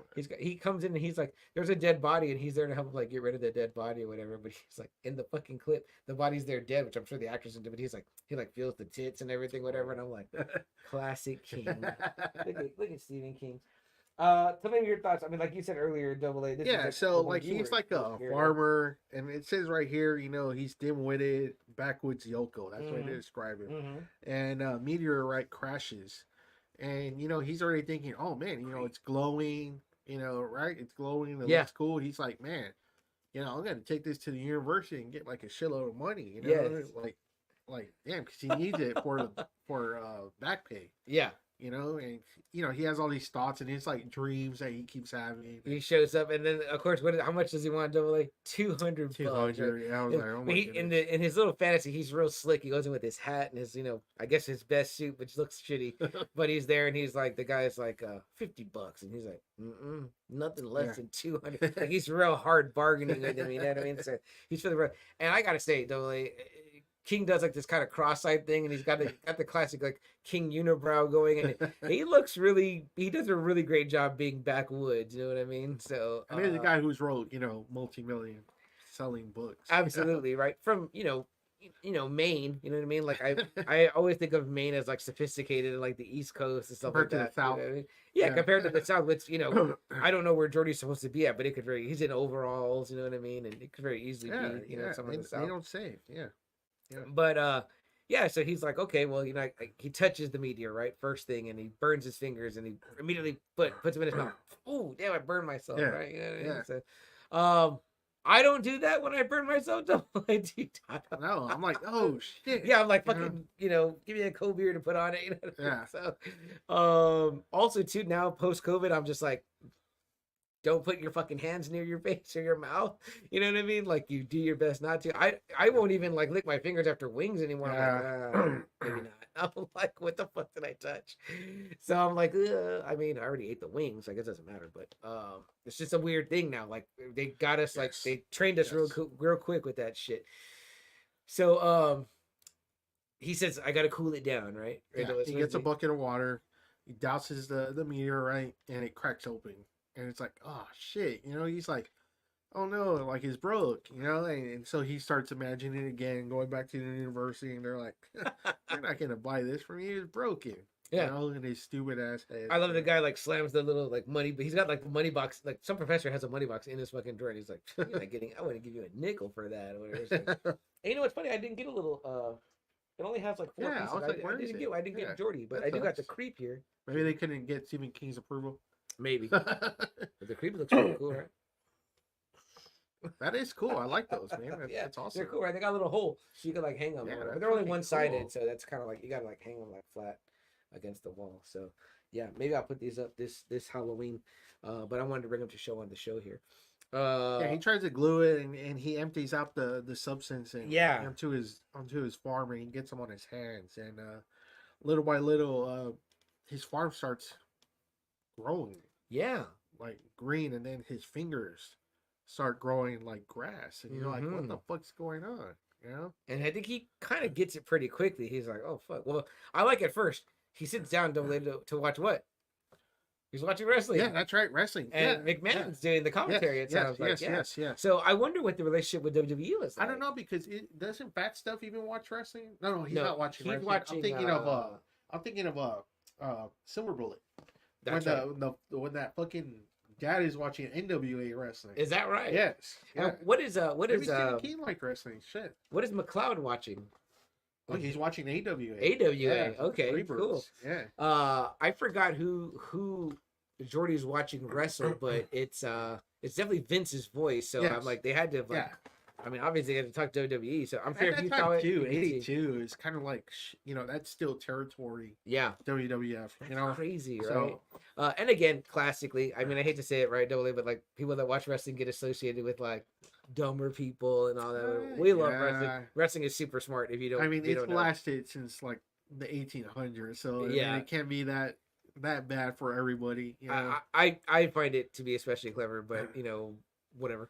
But yeah, again, they're trying to play into that he's this backwoods character. So he watches wrestling, and he's drinking a fucking Ripple wine. Like I'm like, he's drinking it out the bottle. I'm like, ooh. Jordy's gonna have him a rowdy shit hangover. I don't think you can get Ripple wine no more, guys. If you know, Sanford insane. I thought that's like some old school drink, like old school drink right there. Yeah. You're drinking on that Ripple wine. You're like, I'm trying to get fucked up tonight. So Jordy's just drinking, and then because he's getting nervous because he's like, man, what the hell's going on? Like I'm having, some shit on my hands, and he's thinking. If he goes to a hospital, they're going to cut him off. And that's his first thought, like, right? Everything's just starting, shit's starting to happen to him. And he's like, what the hell's going on? Yeah, it's kind of scary. You're transforming into something that you don't know about. Absolutely. I can see how you were, scared by that's what I'm saying. I'm like, whoa, what the fuck? Because how often do you touch something accidentally and you're like, oh shit, like, what the fuck did I just put my hand in or whatever, you know what I mean? So then he realizes that he put his fingers in his mouth. He looks at his own tongue and he sees, and he's like, oh man. And he's like, oh, Jordy, you done gone and done it now.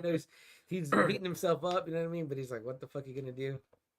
I like when he starts to freak out, and then he's like, he's out of the ripple wine, so he goes to the fucking cabinet, finds some vodka. My brother loved that part. Yeah, he fucking dumps the vodka into like whatever juice he has left. He's It's like like mixing orange it with the juice, bottle. and he Like, does it, yeah. fuck, like makes him a quick, cheap, easy screwdriver and Yeah. starts fucking drinking it. Like, and he's like, oh, like He's scared. Again, he's scared. He's like, Yeah. you know, what the fuck?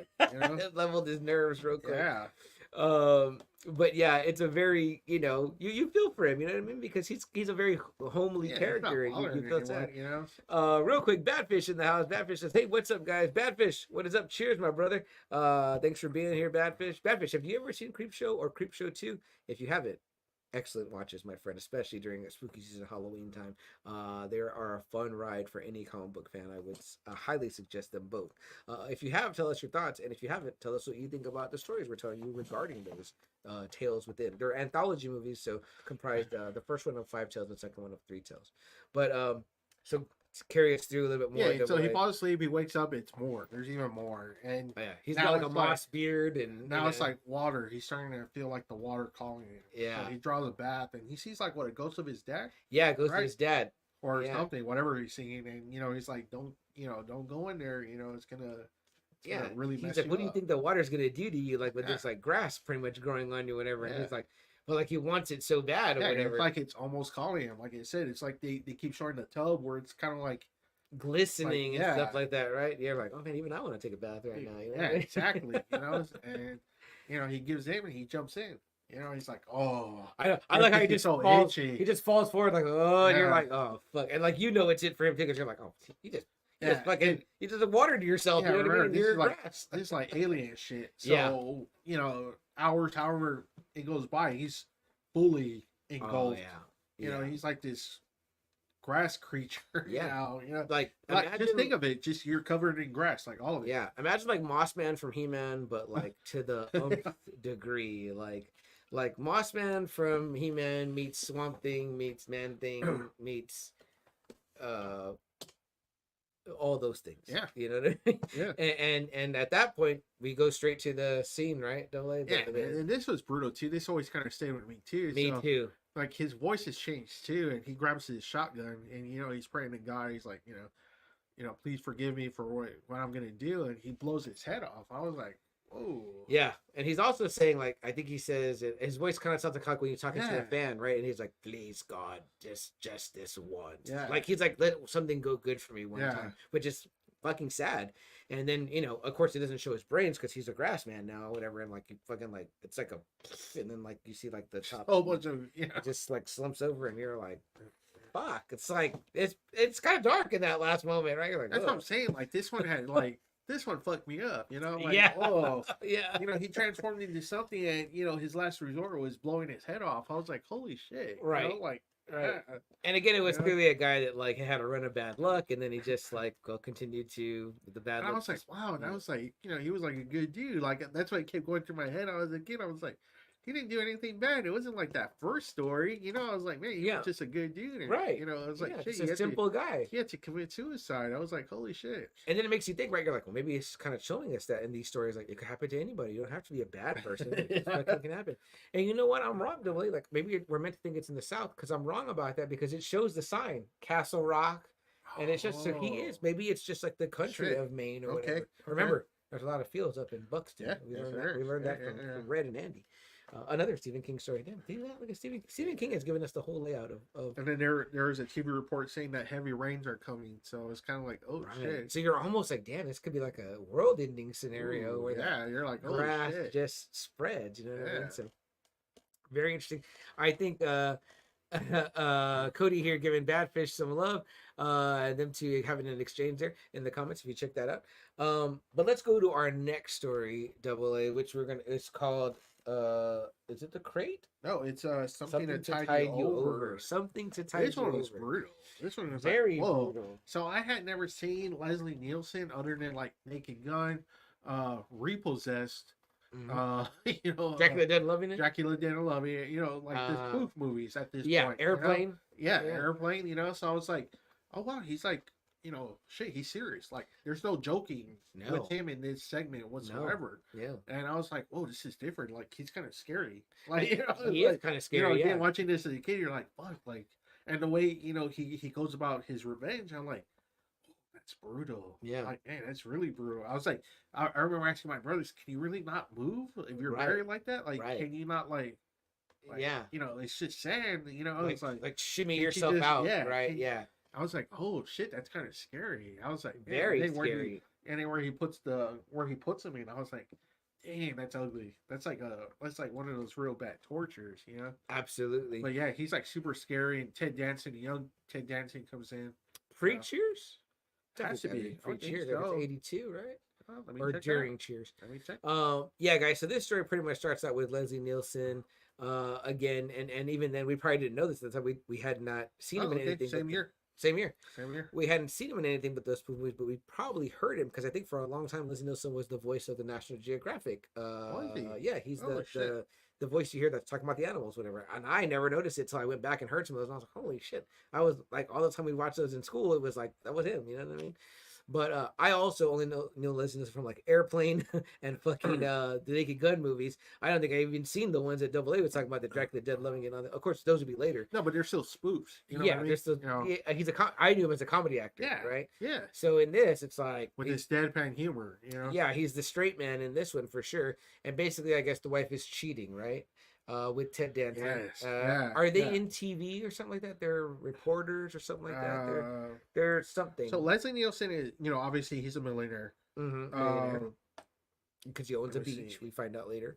And the wife's been cheating with Ted Danson, and he finds out. Yeah, before because they can Leslie tell. Nielsen pretty much says that they're together, but you know they're not anything. They're not what your definition of husband and wife should be. Right. But that's still his wife. And he doesn't lose anything he owns. Yeah, He it's like, says. no, whoa. It doesn't matter if I don't love her. It doesn't mean that you can just, you know, slip her right in and get Yeah. to her, you know? So he's here to tell Ted Danson, like, you're coming with me so that you can see her, something like that. Is that Yes, correct? yes. So he already has her. Yeah. Yeah, she's already fucked by this point. So he drives him out to this beach, and there's a hole in the ground, and he's like, "Okay, get in the hole and like cover yourself with sand." And Ted Danson's like, "No, I'm not gonna do it." And he also too, Ted Danson earlier when he's trying to get into the house, Leslie Nielsen, he puts his foot in the door. Leslie Nielsen and Ted Danson says, "Hey, move that foot or you'll lose it because I can bench 300 pounds." So I was like, all right, Ted Danson. But Leslie Nielsen Yeah. is, letting him know, like, "Hey, I got your chick, your love, or whatever, and my wife." You know what I mean? So, okay, so at first you're kind of like on Leslie Nielsen's side, right? You're like, Well, I mean, you can see his point of view. I don't know. I don't know if you go this far. I mean, it was like, right? you know, I mean, if your wife was cheating on you, bitch, you know, like, you know, Yeah, fuck vengeful you, you know, husband, no doubt. I'm gonna right? divorce you. I don't think I'm gonna take you to an isolated beach house and bury you up to your neck. You know? Yeah. Which is what happened. So he does, tell Ted Danson he has a gun. So he tells Ted Danson, "Bury Yeah, yourself." he's like, and like Sam said, he's like, no, like anybody, right? Yeah, Like, he well, even I'm says not gonna- he's like, "Just shoot me then, because I'm not gonna yeah, do I'm that." not gonna do it. And then Yeah. he's like, "If you don't, then you'll never see her again. You'll never find her, and I promise you that you'll see her if you do that." So Ted Danson reluctantly buries himself. He's up to his neck. He's buried all the way, so you can't. Yeah. The sand is like, and he tells him. I think he tells him, he's like, wet sand is like cement. You know what I mean? Like you're Which not. I was you're like, gonna that scared me too. I was like, wow, is that real? Like Yeah. for real? You know, I was like, holy shit. Like, if you're ever on the beach and they're because like, I'm like, "I'm well, gonna why bury do you ever want to be buried in sand then? You know, because you're thinking of cartoons and you're thinking of movies. I'm like, well, why do you want to be buried in sand then? If Yeah. this is, this happened. And me and my nephew have done this at the beach. We've buried ourselves, like our legs or our arms, whatever, but we never like submerged. Yeah, like, that's what I'm not saying. Like, standing up. that's what I'm saying. I'm like, I've always been afraid of that. Yeah. So I'm like, whoa, you're not putting sand on me. And just when we've done that ourselves, like it is heavy. Like you're like, oh, it's fucking heavy. I gotta like use my muscles to get my leg out or my arm out. You know what I mean? So which is kind of part of the fun of it. But you're not, he's standing up in like a deep hole for whatever. Like, that again, man's I'm height watching is. this movie as a kid, so Yeah. it's like traumatizing me more so than Absolutely. yeah. So like, I'm And scared. you're not totally a beach guy to begin with, right? Yeah, Double A? and now I'm like, I'm not gonna let sand even come close to Get being away from me. poured over me. You know, it's like no way. Yeah. So then Leslie Nielsen, like, again, he's, Ted Danson starts to scream for help, and he's like, well, "This is a Yes. private beach. I own it." Yeah, Okay. yeah. He owns it. You're like, oh. He fuck. starts doing the classic, like, "Oh, like no yeah, one's gonna hear like me." Legend Hills. Yeah, he starts screaming too. And so he's like, "Okay, well, you want to see her? I promise you, I would." So he has a He Jeep, has a sweet system, right? yeah, with like these long ass cable, like spools of cable. yeah. So he rolls it out. He brings a TV out, and he shows she is also buried in sand. He goes, I was gonna put y'all by each other, but I got her earlier, and I wanted this to work, so she's down the beach from you. He's like, but do you notice the tide's coming in or whatever, and she's getting hit with waves already, right? So that's fucking scary. Yeah. You're like, oh fuck, you know what I mean? Like, what do you do? Like, tide will eventually come in all the way, and like, I forget what movie it is. It's a movie where he's like, either that or it's a movie or a book. I can't remember. What's that? But they're like, he's like, get out of there before the tide comes in, because once the tide comes in, you'll be I'll be able to get out of the water. You know what I mean? Like, so he's telling him, he's like, you can walk through this, like, it's like a pretty much like a barren beach. But he's like, once you get past, you have to get past her before this time, because then the tide will come in and you'll be stuck in the fucking water or whatever. So okay, I was gonna say, are you thinking of Ode? Because I know in Ode they do that. maybe it is. M. Night Shyamalan, where they're like, shit, you got to get past that current, right, and then swim through those rocks too. I don't know if it's that movie. No, probably not. Probably not. But I remember that's like another thing they talk about. It's neat because there's a scene though where they're walking and you see it from above and you see the two people walking, and something happens where they have to stop, and they're like, oh shit, the time, they forgot about the tide, so the water starts to come in and they're like, fuck, they're like rushing across this like barren desert or whatever, and you're like, oh fuck, that again, that's scary too. Yeah. So basically, they're both buried. Leslie Nielsen is like, "I'll leave the TV for you, whatever." So you could, And then he says, if you hold your breath long enough, for the sand to loosen, once the seawater covers them, they can get out. But it's like, come on now, Yeah, exactly. What did Jerry comment earlier? If you can hold your breath, can hold your breath. Hold your breath. Yeah. So so you both, after eventually, he goes back to his home, start drinking, and they're dead. They both drown. Yeah, and we see like Ted Danson, you know what I mean, and he's like covered with water. Yeah. Well, before that, he looks up and I guess he knows that because he got cameras on there. He goes, oh, I'm gonna record this because I want this to be part of my video library. So he's like a fucking major asshole, and he's like, okay, so he looks at the camera to Danson and he tells him, that's right. He's like, I'm gonna fucking get you. Like, I will get you. You know what I mean? And then later on, you get the scene where he's covered by water, and it looked kind of animated, right? Yes. And he's like, yes. you know what I mean? Which it's really clever the way that these movies do stuff like that, because they don't have to waste money on effects. They cut away and make it like animated. Yeah. You know what I mean? Yeah. So, which again was like kind of scary. I was kind of like, shit, man.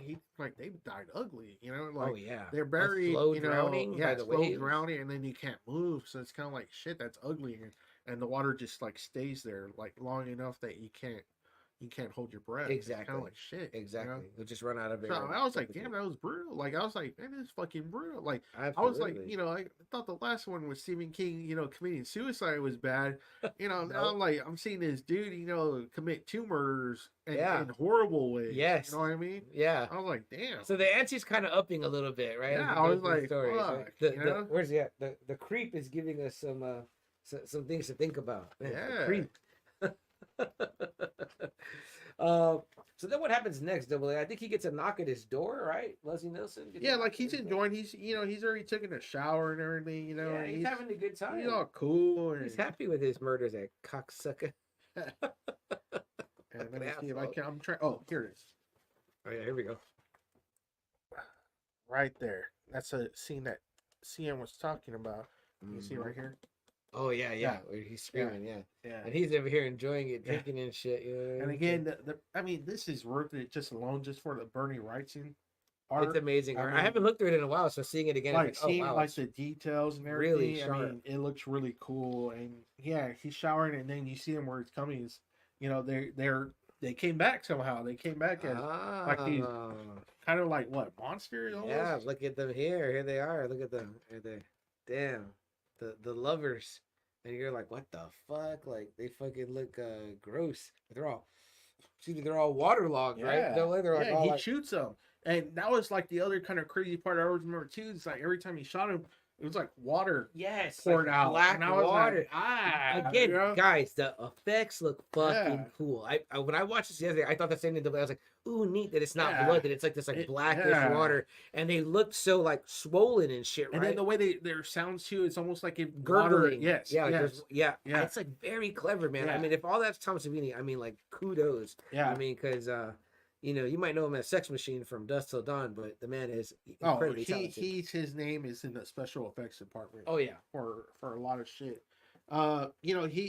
they get him and they bury him the same way, Exactly. you know, that he did them. And, Exactly. Yeah, Classic. you know, it's like almost like he went mad, right? He's like he starts just laughing uncontrollably. Oh, He's yeah. like, I can hold my breath for a very long time, and But it's just no, like, you know, it's no. like, whoa. You're gonna get that grisly, ugly ass death too, you bastard that you put on them.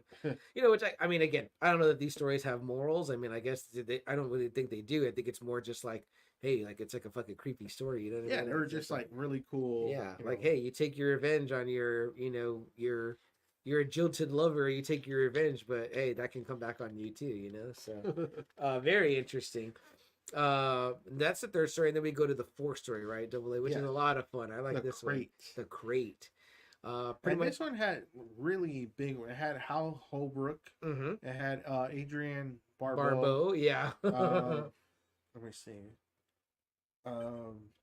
Adrian Barbeau, also from Swamp Thing, Part One, yeah. right? Yeah, so I mean, he, you know, he And had Hal those Holbrook, two. where do we know him from? Double A. If you've seen Dirty Harry Magnum Force, He's came the out. yeah, in that's he's the captain. He's in the that captain. one. Yeah, that's what I know. I was like, I know that motherfucker from somewhere. Wall Street. He comes out on Wall Street too. He has a part. I know he's in like a lot of stuff. He's like one of those guys that you see him in everything. Yeah.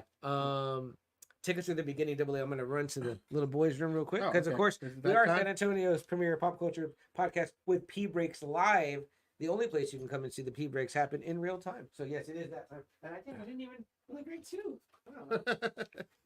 Yeah, so the Crate's kind of like a monster story in this one, where the first one, I guess you could say it was like a zombie one with the Father's Day.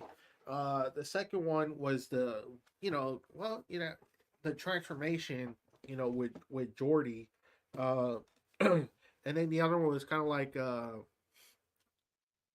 water, the revenge, it's a revenge one.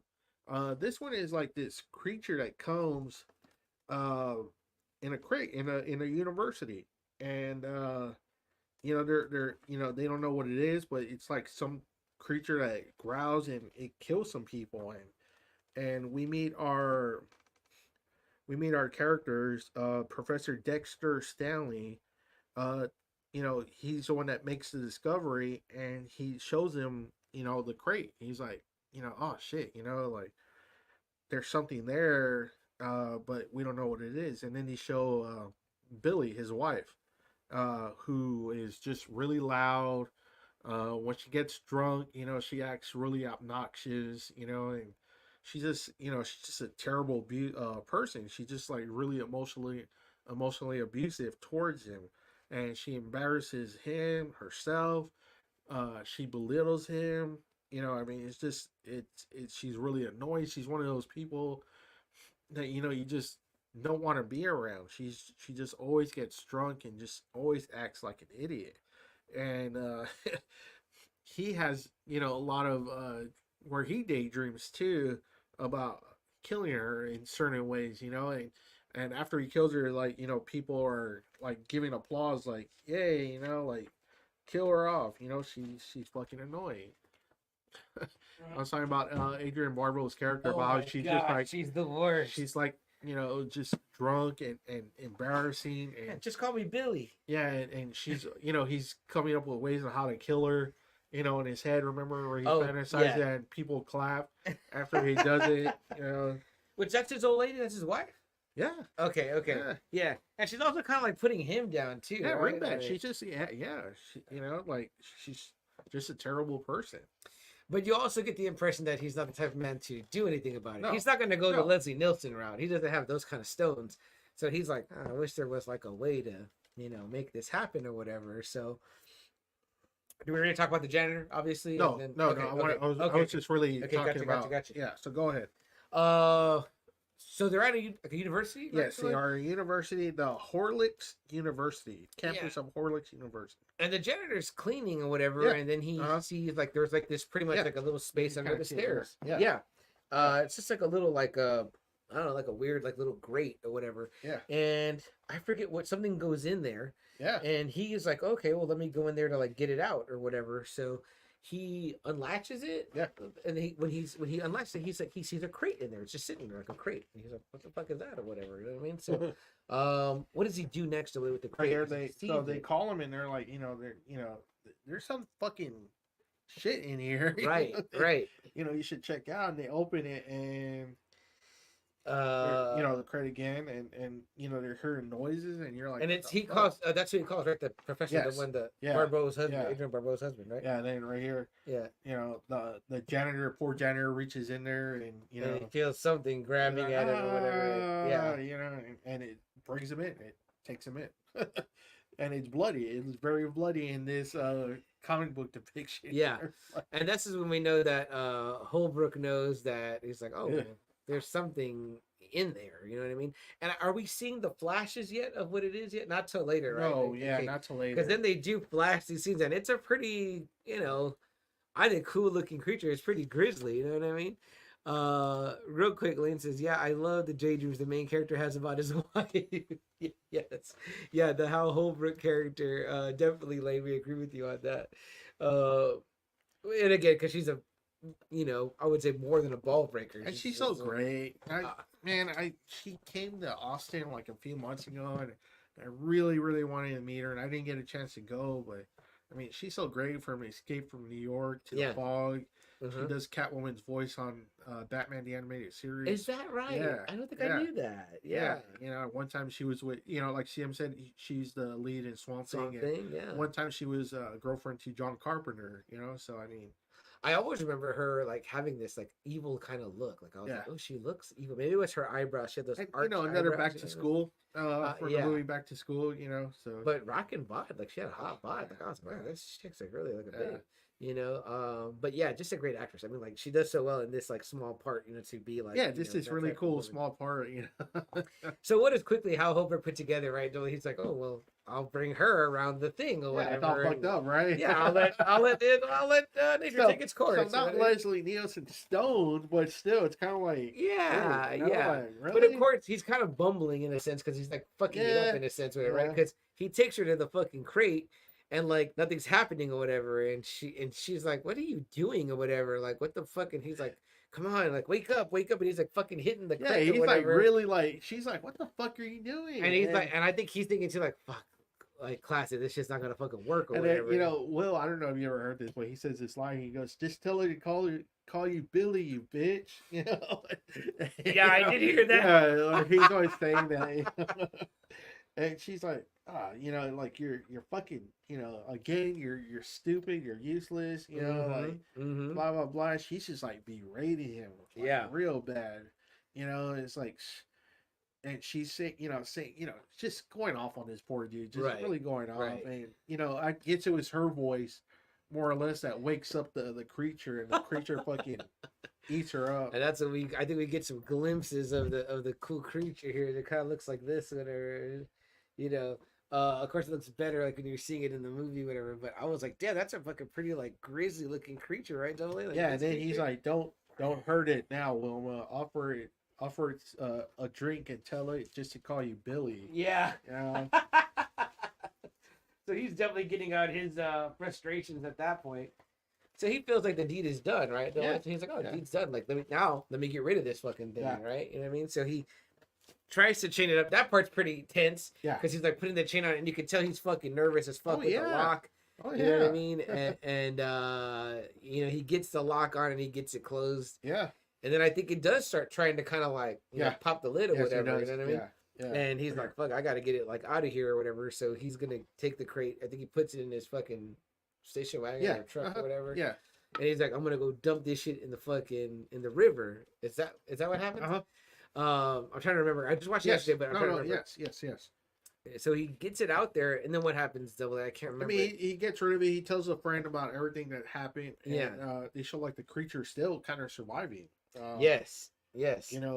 Here, like even underwater, the creature is fucking surviving. So so it's not like it's not dead. It's not gone. You know what I mean? Yeah. So I'm like, holy shit! Like, what is this? What is that? I thought it kind of almost looked like a Sasquatch or something, right? It was almost like Sasquatch-ish, Yeah. But that's a pretty fun little one right there. You know what I mean? No, it's funny. It's really cool. It's really funny. This one though, it might be the one, the next one, the last one, might be the one that a lot of people really think it's okay, maybe the least liked one that I've seen. Yeah, which I think it's funny. I think this old man is fucking hilarious in this one. This one,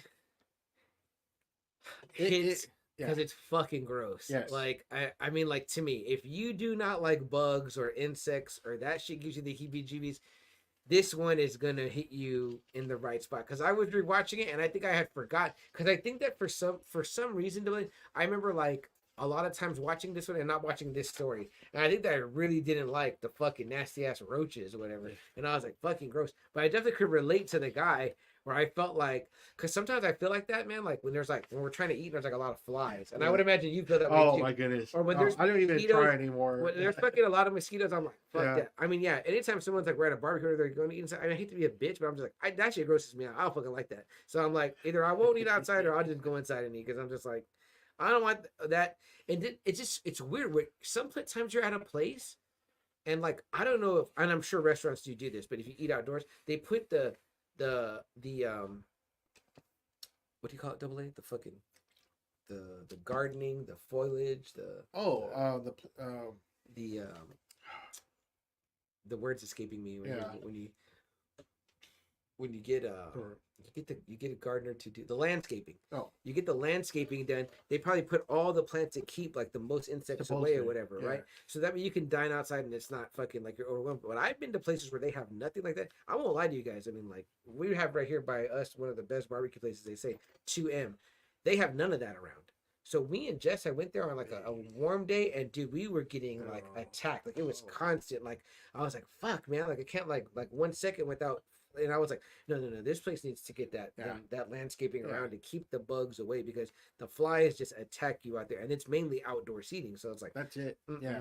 I'm like, no, that I was like, I told her then and there, I was like, if I ever come here again, it will be to go. I will take it to go and eat it at my house because I was like, that's fucking. Yeah. I don't want to dine out here when it's like you're swarmed by fucking flies. No. So super gross. So basically, this guy's a clean freak, right? Double A. He's like a rich and he's stock kind guy. of like he's kind of, I don't know, he drove himself kind of to just run his businesses from this clean house because I guess it's gotten so bad. I would say for that him. this has definitely got some Howard OCD, Hughes Howard vibes Hughes, to it. You know what I mean? He's a recluse. But he's mean. He's a terrible fucking asshole. He's an asshole. Yeah, total asshole. Yeah. And yeah, just the roaches. Like all of a sudden, it's supposed to be like this super clean house. Everything is supposed to be protection from any kind of dirt, any kind of. And it starts with him killing one. It starts with him spraying one, and you're like, okay. But she's like, what the fuck? Yeah, and he's in a high rise in I think New York. Yes, I think. Yeah, and it's like everything's all white, and like he's even using gloves. He has this little like trash can that like sucks the trash out and like shoots it away. And man, Double A, there are some fucking parts in this that are fucking gross that I'm like, and again, not like, I mean, like that are just like, if you have any kind of like heebie-jeebie about it, like I said, you'll be like, oh fuck, like fucking like that's fucking gross. You know? The cereal part, when he's making the smoothie thing part, the bed part. I mean, but yeah, pretty much the guy fucking hates bugs. He talks about how bugs are filthy. He even talks about at one point how he lived in Hell's Kitchen. He's like, I grew up in Hell's Kitchen. I know about bugs. He's like, the only one way to get rid of them, you gotta stamp them out. You know what I mean? So, but he's like calling the landlords or whatever to be like, hey, there's a fucking roach in here, and I'm in this fucking, I'm supposed to be in this super clean environment or whatever, yet I got bugs. You know what I mean? Like, what the fuck? So they're like, okay, we'll come in. We'll get you an inspector to come out or whatever. Am I saying, man, you know a lot? Let me know I'm saying that too much. Sometimes I get there. But, yeah, so, like, during this whole story, he's instigating a takeover yes, of another company. That's what's happening, right? Yeah, like, I guess the wife calls, right, of this owner of the other company and tell him that he killed himself. He killed himself, and he's like, oh, that's great news. We won't have to offer him a seat. In our board, it's like, what the fuck? Like he's just like an asshole, and he doesn't care. He's like, cool, we don't have to worry about him now. Fuck him. And pretty much everyone is incompetent except him. He's treating everyone, well, just like shit. Even when he calls the maintenance or whatever it is. And the bugs are just getting out of hand. You're just seeing them all over. Yeah, he starts like seeing like 1, 2, 3. Then he's like, what the fuck? Like, like Sam said, there's a part where he's blinding some type of smoothie or whatever. Yeah, and he's full of roaches. Yeah, he goes to look and he scoops it, and you can see the difference. Oh, and like, oh.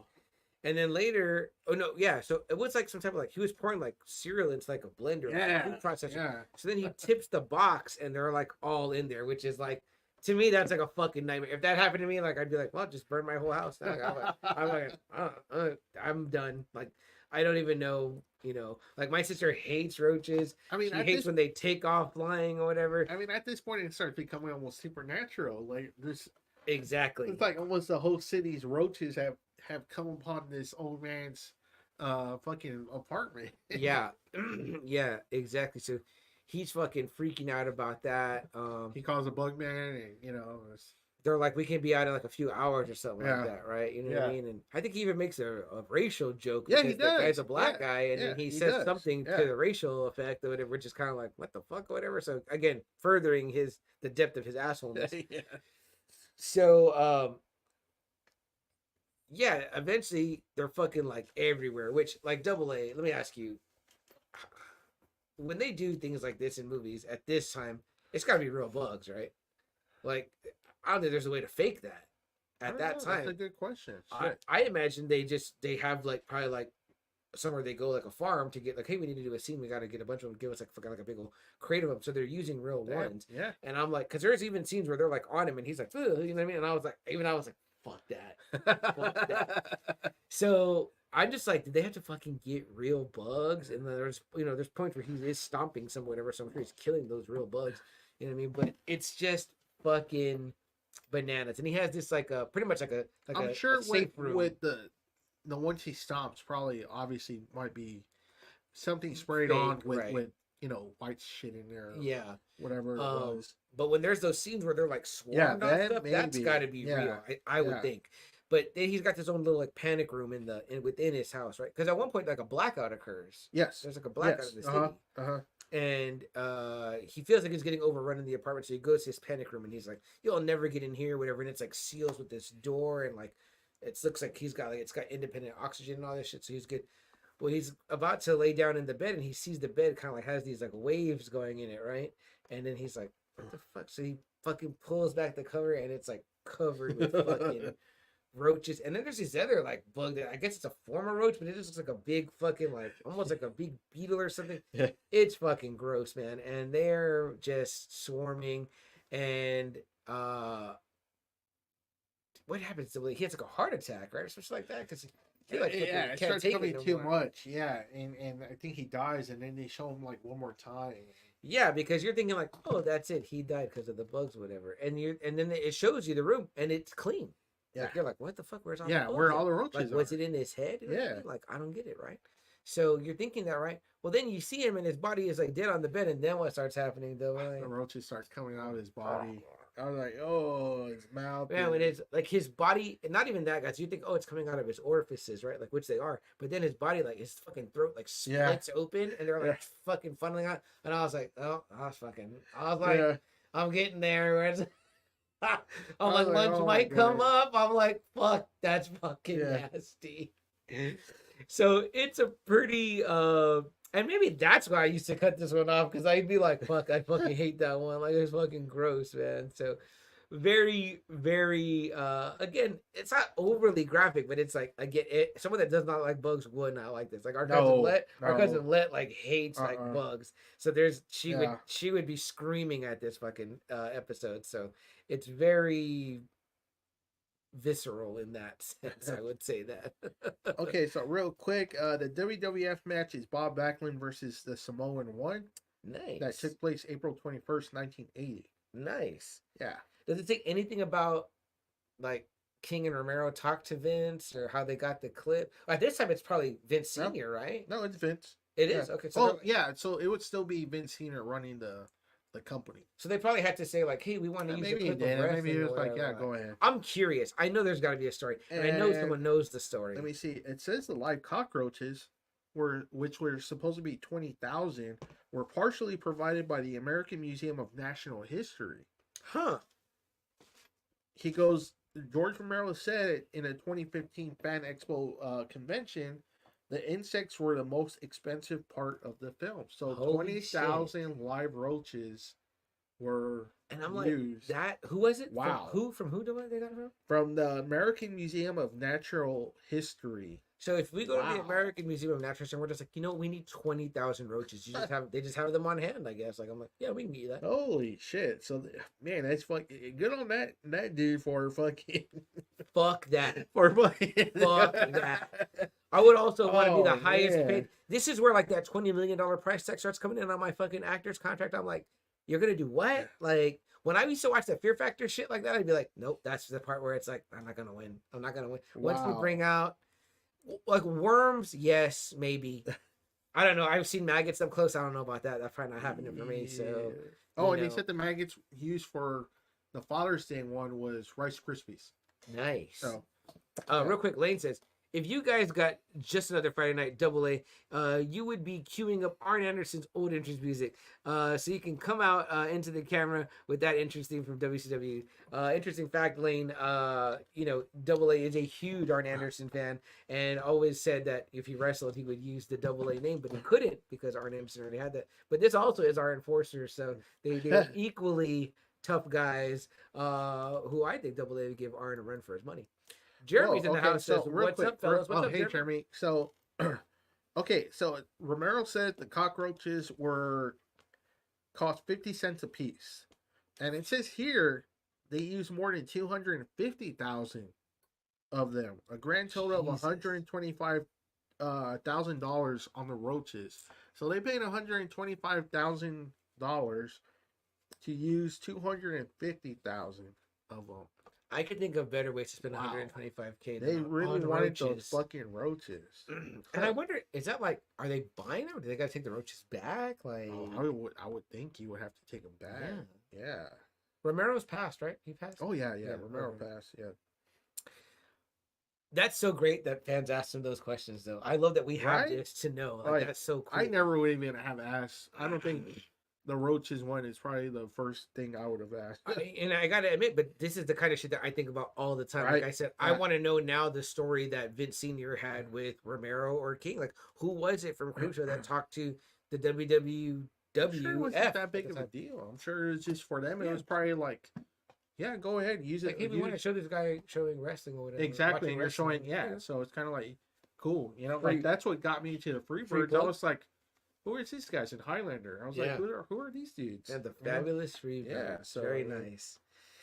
And that concludes it, right? Double. You got anything else to add on? No, that that first one, no. It's just they're really fun. And, you know, Yeah. they're and some of them, like I said, really like scared the shit out of me as a kid. I was like, No doubt. whoa. No doubt. And again, even as an adult, rewatching that one, which is called, what's it called? The last one.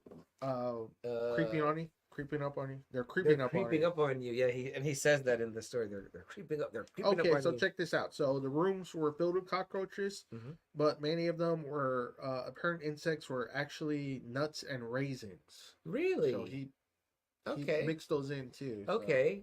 So they're moving around it. Okay. So shit, get on him. Yeah. It looked really good. I mean, because I was like, what the fuck? That's nasty.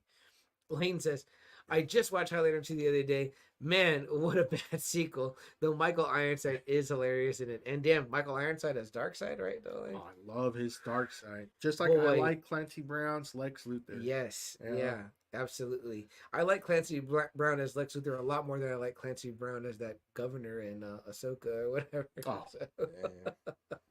a better use of Clancy Brown as Lex. Yeah. And the Kurgan.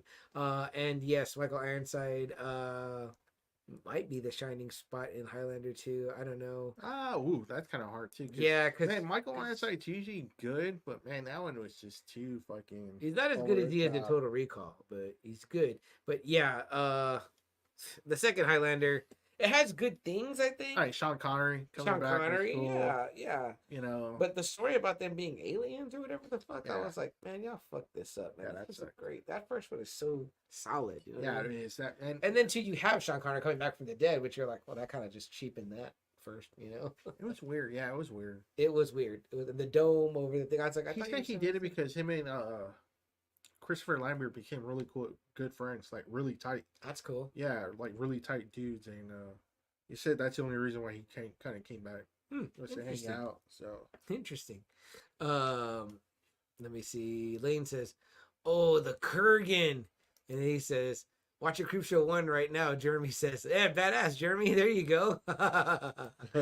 And then Lane Lane I'm trying to look says- for something for ECM, but I don't see anywhere where it's like the WWE where he conversation. asked him. Or No, anything, that's you know? okay. Yeah. It just says who are the wrestlers wrestling. Right. You know? And then Lane says real quick, he says the one thing from the Highlander TV series that was missing never had a villain like the Kurgan. Yeah. No, I Oh, I the would rest of the agree with you. movies, like 2 is not good. 3 with Marvin The Peebles, we Peebles. rented that one on pay-per-view. And man, that one was just bad too. Yeah. Endgame is probably the closest you can watch after the first one with This is where they bring in Adrian. What's his name? What's his? I forgot his name. I forget. I forgot his But he was the show which Highlander. the show lasted for like seven seasons. And it was neat that it like they were gonna connect them because he was also a McLeod, I believe. Yes, he is. He was. Well, Duncan. he's not. Duncan. He's not related, but he kind of takes him under his wing, and Oh, he I kind of, I see. think, adopts the Okay. the Okay. the McLeod name. And I didn't watch that show consistently, but I watched it. It's fine. and I've it was seen a fine. few episodes here and there. I mean it has that '90s look. Yeah. You know what I mean? Yeah. You know? Like in the Xena time. Yeah. Yeah. Yeah. I felt like, a Highlander. Adrian Paul. Paul. I felt like the Highlander story was primed for a show. Like it was like, okay, this is what you want. Like you want to see the tales of the Highlander because obviously in part 1 it goes back and forth with, Connor's story, from Scotland to, what was it like To England, England, to, France, where he fights in the Revolution. And all that kind right, of stuff. right. So you're like, oh, this is like an ideal place to make a show where you're gonna show the whole story. But is that how that show played? I don't remember exactly, but I feel like it kind of went. So it lasted from '92 to '98, Mhm. and it takes more of a look at their past without having Christopher Lambert too much. Yeah. I think he only came out in the first episode, Right. and kind of explaining the process. That there's watchers watching Okay. all of them, and I mean it was kind of cool. It's interesting. Like I said, it lasted from '92 to '98. I mean That's- that's that's quite a run. That's a long run, Yeah. and then he got his own movie. Yeah. So And he got to come, be with Christopher Lambert in a film. So that's kind of. and he got to kill Connor. Yeah, I thought that the story was so cool from part 1, and it set forth these rules, but then they didn't play by those rules anymore, so that kind of fucked it up. I was like, well, I thought there could only be one, but there's a whole bunch. Yeah, which it's funny because somebody asked me, it's like, why can there only be one? And I was like, I don't know. huh. I was like, I don't know. I Yeah, don't know why there could only be one. especially when it says like I was when like, it says right once you do it, once you win the prize, like you're all knowing, right? So wouldn't you find your way around that or whatever? But damn, I thought like the quickening, the idea of the quickening, like all that shit. I was like, this is fucking. Who wrote this amazing masterpiece? And then everything subsequently was like, wow, this is not. You did not do this justice. I know there was a series of comics too. I wonder how they were. Yes, if yes, they they were. I if think there they explored more of the Kurgan's kind of like brutality and past. Okay. Yeah. Okay. Let's see here. Then Lane goes on to say, he says it had Horn, the crazy watcher, but he was never a physical Yeah, threat. so like the watchers watch them and make sure that they really never get out of line. Uh-huh. I think. And then Lane says, he says the worst Highlander movie was still the Source. Ooh, that's though. like the Jesus. very last one. He's like, and it that looks fucked terrible. up all the OG Highlander, all that Guardian looks- doing it's his best bad. Vin Diesel voice. Ugh. It's really bad. Lane, I like your disgust with it.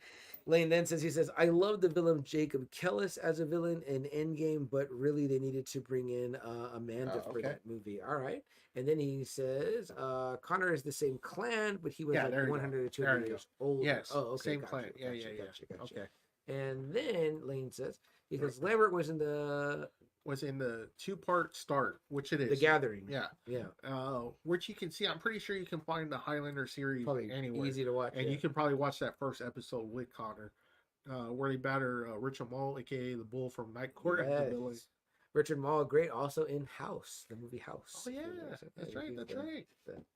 Yeah. Not House with what's his name, Hugh Laurie, but the You horror. know, I House. saw that real quick before we go into part 2. I saw a few episodes of House, and me and my wife are like, we can see how it's popular, but she was saying, "Wow, like this is pretty ridiculous." Yeah. Like he's got like 4 doctors working under him, and they go to people's houses to investigate, and they do tests on their own.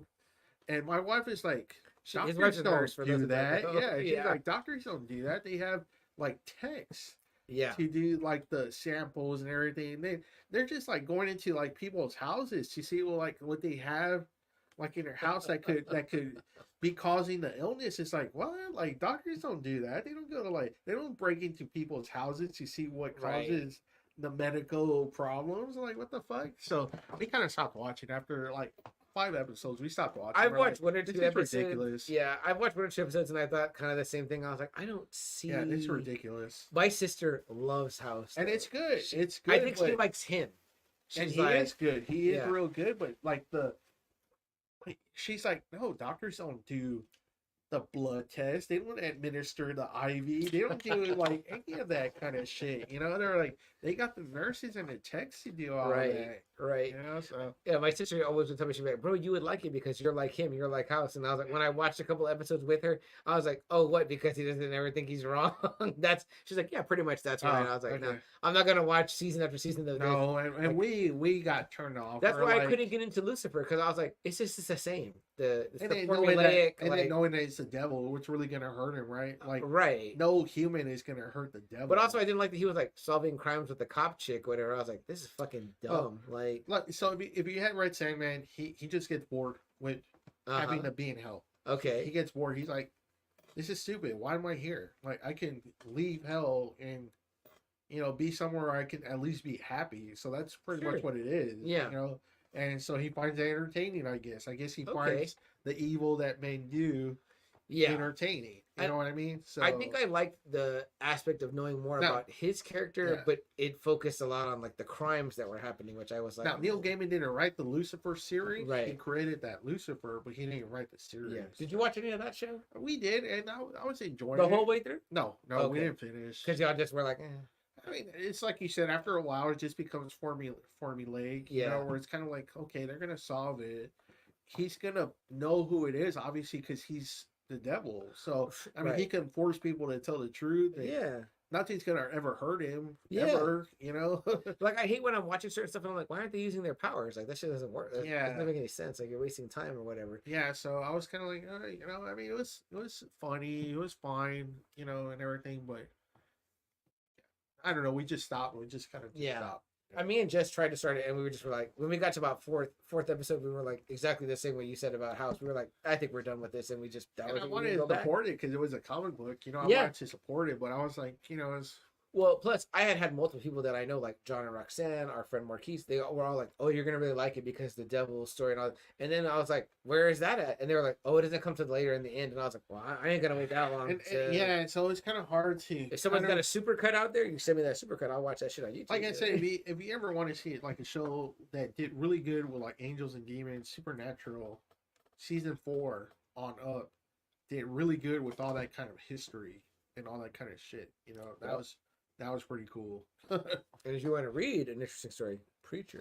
Pretty interesting regarding that. So, real quick, we get to Lane's comments before we go right into Creepshow Part 2, guys. Really want to talk about this one with you guys because I love it. Lane says, Amanda was like the final love interest, a female immortal who was a thief. She was set up as the great love in Duncan's life. Oh, okay. Very Selena Kyle, Bruce Wayne there. I like that. He says she was played by Elizabeth Grayson, who had a spin-off show, The Raven, that died after 1 season. Sorry, Lane, I don't have my glasses on, so usually that's why Double A reads the comments because I can't see. And I'm sorry, my allergies are acting up terribly. That's okay. You all right? You hanging in there? Yeah, I'm fine. It's just, I get you. No, I know. I've been the same way always. So Lane says, okay, Creepshow 2. Did you guys feel it was missing that lightning they did for the first one, giving the comic panel feel? So, Lane, I'm just reading now that for whatever reason, they kind of tied in the budget on this one for King Romero. Okay. And it was supposed to have 5 stories too, but because of that, they cut it down to 3. I don't know why the first movie did well. Let me see. The first one was made for $8 million, and it made $21 million. Not bad. Nice. I mean, right? I mean, you more than double your budget. Yeah. Yeah, and so they really tightened it to. They only gave him $3.5 million from Wow. 8 million to 3.5. Okay. How much does this one make? 14 million. I mean, it's still that's still That's a fucking win, profit. yeah. So I don't know why they did that with King of Romero. That's crazy. Okay, so I want to talk, quickly of just about my like general thoughts about Creepshow 2. Number one, I love it. I Yeah. hunted down Uh-huh. this fucking old Chief Woodenhead shirt because that's how much I love it. I can remember wearing this at one of your brother's parties, and your cousin Phil had a really cool shirt on that day too. Double A, and everyone Oh, was like, that's right. no, Charlie's That's right. shirt is by far the best. Again, like it says, old Chief Woodenhead. It looks like a comic book, and it says he wants revenge. Stephen King presents Old Chief Woodenhead, May 87, 75 cents. Terror at the general store. Mm-hmm. He wants revenge. I saw this in a picture that our friend Bobby from Toy Matrix had posted, where he is at a horror con, and it was in the background behind him, like on a thing. And the one I saw it was a 3/4 sleeve shirt. It was like a baseball tee with maroon sleeves, which, boy, I wish I could have got that one. I had to hunt down the company. I had to, reach out to him and be like, what was that booth you were in front of in that one picture? Then this company's not around no more. So, I mean, I know that I have not seen this print again. Huh. So, and again, I've searched Old Chief Woodenhead shirts. There are some out there, but I have not seen this that one one. again. So I'm so happy that I got it before that place went under or whatever happened. But man, I was like, fuck, an Old Chief Woodenhead shirt, because of all the Creepshow stories, this one is my favorite Yeah, one. It's the that's first great. tale. It's in really this one. good. Yeah. So it says 2 stories. They were called Pinfall, which hasn't been adapted to anything. But the other one was called Cat from Hell. That one was filmed for the Tales from the Dark Side, the movie. So that's where he moved that one into. Okay. Yeah, Very so interesting. that's Very pretty cool. interesting. I feel like, number one, like I said, I mentioned it earlier, but I like that the creep talks in this one. Like, he's there in the beginning with Billy. He's waiting for the comic book. It's literally like in the brown paper, and then it like morphs from live action to animation, which, man, I thought that the creep looked so cool. I was like, man, they should have kept it. Which isn't bad considering now that we're reading that the budget was cut. Yeah. Yeah, and maybe that's what they thought, like, oh, we got less money, we'll do some more animation sequences, which they did quite a few. All of the in between is animated. Yeah, the in between stuff. Yes. And it plays so well. So Lane, to answer your question, I didn't miss it at all. In fact, I feel like the stories in this one are stronger. It's better written. I want to say it's better acted, to me. And again, I just have like a huge affinity for this. I feel like it's just much more spooky. It's much more. There are scary aspects to it, especially the hitchhiker one. That one yeah, is kind of. I remember for a while I used to avoid that one because I was if like, you let yourself kind of like get into that story. Oh no, it's very fucking scary. That one used to be, to me, I was like, that the third story is the scariest story of the 3. And I also remember that. What was I going to say about it? Oh, well, no, what I wanted to say real quick, was like, the first one's 82, this one's 87, so 5 years, like a long time. That's too, a long time. It's a long time to do a sequel. Shit. I wonder if there was a reason it was held up if the first one was so successful. Maybe they were just too busy. I mean, King, he publishes shit like crazy. That's right, yeah. I mean, even to this day. When he's retired, remember? And Romero, I'm pretty damn sure, was busy with Tales from the Dark Side at this point. Yeah. Getting that off the ground. Yeah. Real quick, Lane says, I know the filming for the raft story, it was shown as being summer, but it was actually winter when they were filming it. Yeah, so I was the just reading actors about were in that. those bathing suits in freezing temps. And what's interesting, Lane, I'm not exactly sure if it's supposed to be summer, because it seems like they're off-school college kids, and they're aware that it's cold, but maybe just wherever they live, which I'm assuming is in the northeastern part of the United States, it just happens to be cold there, because they mention it being cold several times. At one point, the guy says, the water's 50 degrees, your heart could stop by just jumping into the cold water. I feel like it's kind of like a spring break thing, even here in Texas. Well, during spring break, like, and I'm sure Link, I think you're in Austin. I've been to like Gardner State Park during spring break, and the water's fucking very, very cold. So it's not like comfortable to be in like summer water. So it says the actor who played Randy, I think Randy was the not the poncho. No, Randy. Yeah, Randy was the other guy, the The- skinnier guy, not Okay. the jockey type guy. Okay, so it said he almost died from hypothermia due to Really? the water being very cold. Fuck They that. said the crew wanted him to continue, but the director brought him to the hospital as he feared that he would leave the set and never return, and they forced him to keep working. Says after he made a recovery, he managed to finish the segment. But Wow. But- The director being Romero? it says Romero director didn't direct the second one, Michael did Gornick. Ah, okay. I was, But gonna say, I know- was like, yeah. shit, they wanted him, like, this fucking dude was probably all blue and purple, and they're like, oh, you can still get it. Well, remember when we did Friday the 13th last week, and we were talking about Bing Crosby's son and how his eye was like the guy fucking lost his vision for like a month or Yeah. whatever because that fucking fake blood was Kiro syrup or Cairo syrup, food dye, and then some type of like like a processing agent for photographs, a Kodak processing agent, and that was toxic, highly toxic, and the guy had it in his eye for like fucking hours or whatever. So that sucks, right? Like the old kind of working conditions. right. Kind of like, Have you ever shit. heard about the fucking lion from the Wizard of Oz? Oh, That shit is some of the most horrible shit they talked about. yeah. Number one, they said that was like real lion fur on the suit. They built No it out of shit. real lion fur. Yeah, that it was like so heavy, hot. The makeup that the Tin Man wore was like Oh, extremely toxic. Yeah, it was supposed to be Buddy Epson, Okay. the dad from the Beverly Hillbillies, Oh, okay. but he was so allergic to that Tin Man makeup that he was like, no, I'm not gonna do The this. what's the witch story too? She got burned for real, Yeah, I right? The think she Wicked got Witch. burned That's why I too, think yeah. they sometimes call it one of the cursed films, Yeah, right? it is. Yeah, And I was like, I didn't know none of that shit. Like I was like, man, when they were trying to make shit back then, it was like they were going all in. I was oh, so it said like, fuck that. the actor who played Randy, the water was so cold that his body turned green. So, and they said the crew wanted him to keep working. And I was like, what the fuck? Like his body's like green? Back Like, to work, Randy. Like shit. We're looking green right now. Like we're looking like a couple of Randys. in the fucking thing. Golly, like man, the motherfucker turned a whole different shade of fucking color. So double A, right? Like it's fucking. This is man. the character that my dad is. I want to get to Lane's comments, but real quick, this is the character my dad is. So my dad's riding around with this fucking Michael Myers mask in his car, right? Okay. So it's the Michael Myers mask from the Rob Zombie ones, right?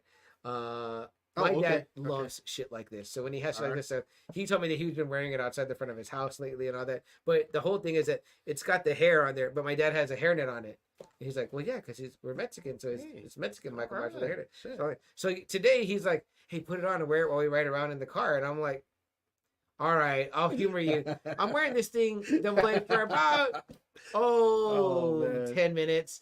And I'm thinking to myself, man, imagine actors that come and work on a set for like 16 hours, right? Like their days aren't like our days, right? Oh, no. We bitch a Yeah. lot, but their days aren't like our days. Uh-huh. And they fucking, and I'm like, if I had to have this motherfucker on all day, I was like, Dad, I'm already sweating. I'm gonna take it off. He's like, man, we didn't even get to see any people because literally he wanted people to see me with it on, and we're going through the neighborhood and there's no one out. man. There's like no cars. There's no one. I'm like, Dad, we're not. There's nobody out. Like I was like, I'm fucking taking this thing man. off.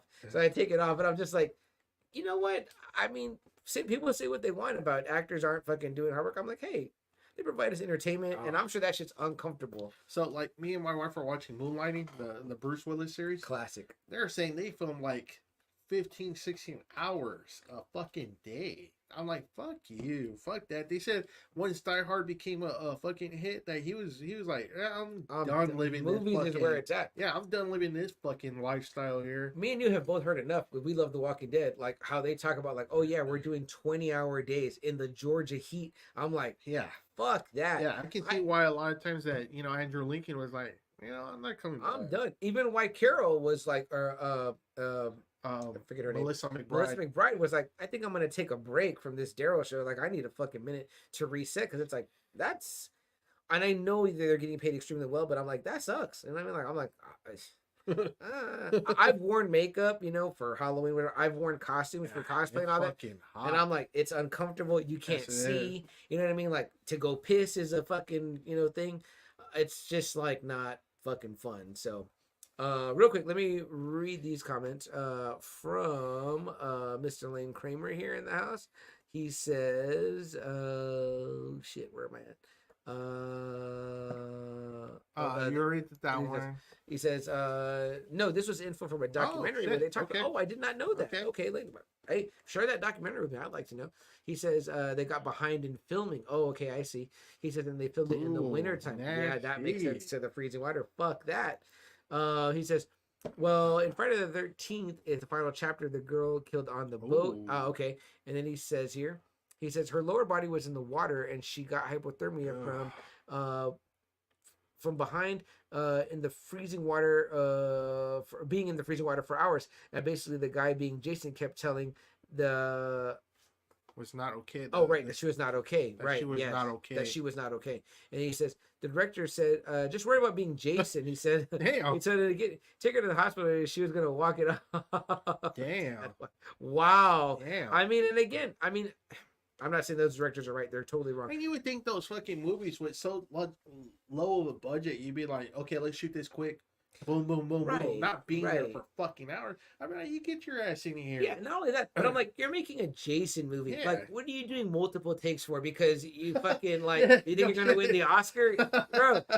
And not only that, but if she's freezing her fucking ass off, her reaction right there is the reaction that she would really have. It's like, come on now, you know what I mean? Yeah, like, get your ass in here, man. Double A. I'm gonna apparently round 2 over here for Oh, me. shit, Yeah. really? But while I'm there, I want you to talk a little bit about tell the Friday Nighters and everyone watching and myself, I would like to know. But what's your experiences with Creepshow 2? Tell me how you kind of first engage in it. Because 87, you're obviously already born, but you're a baby. But this movie would be like, I feel like, a part of our lives for like the rest of our growing up. So tell me your background with Creepshow 2 and then what you thought about, the first story, and then I'll come back and talk a little bit more about that one. I know we have a lot to say about the first story. Yeah. Okay. So real quick too, like CM said too, we this one kind of, I don't know, maybe it's because they were kind of like under budget, but we see more kind of like the animated stuff. We see Billy, the kid, and they show this second animation. He receives a package from the clerk that contains a product advertising his comic. He orders a Venus flytrap. Oh wait, I got ahead. They show Billy. He goes to on his bike. He goes to a nearby newspaper shop where they dropped the latest issue of Creepshow, and he picks up. He's super excited. He picks up and he begins to read, and that's kind of like where we get the first story of the old Chief Woodenhead. Creepshow Part 2 probably was the first one I saw more than Part 1. I remember these stories a lot more clearer than what I did in the first one. Maybe it's because it was only 3. The old Chief Woodenhead always stuck to me because I thought it was a really cool revenge story. The bad guys got their due in this one. It's not like where the Leslie Nielsen kills the good guys, or Jordy killed himself. It's kind of like, damn, like, or the father, he kills his whole family. It's kind of like, damn, like, do any of does evil always win? So that was kind of cool that the old Chief Woodenhead, it's a revenge story about the getting back at the bad guys, because they're pretty bad people. It says that Romero's the one who wrote this screenplay. Stephen King did stories on this one, and they had Michael Gornick directing. So Yes.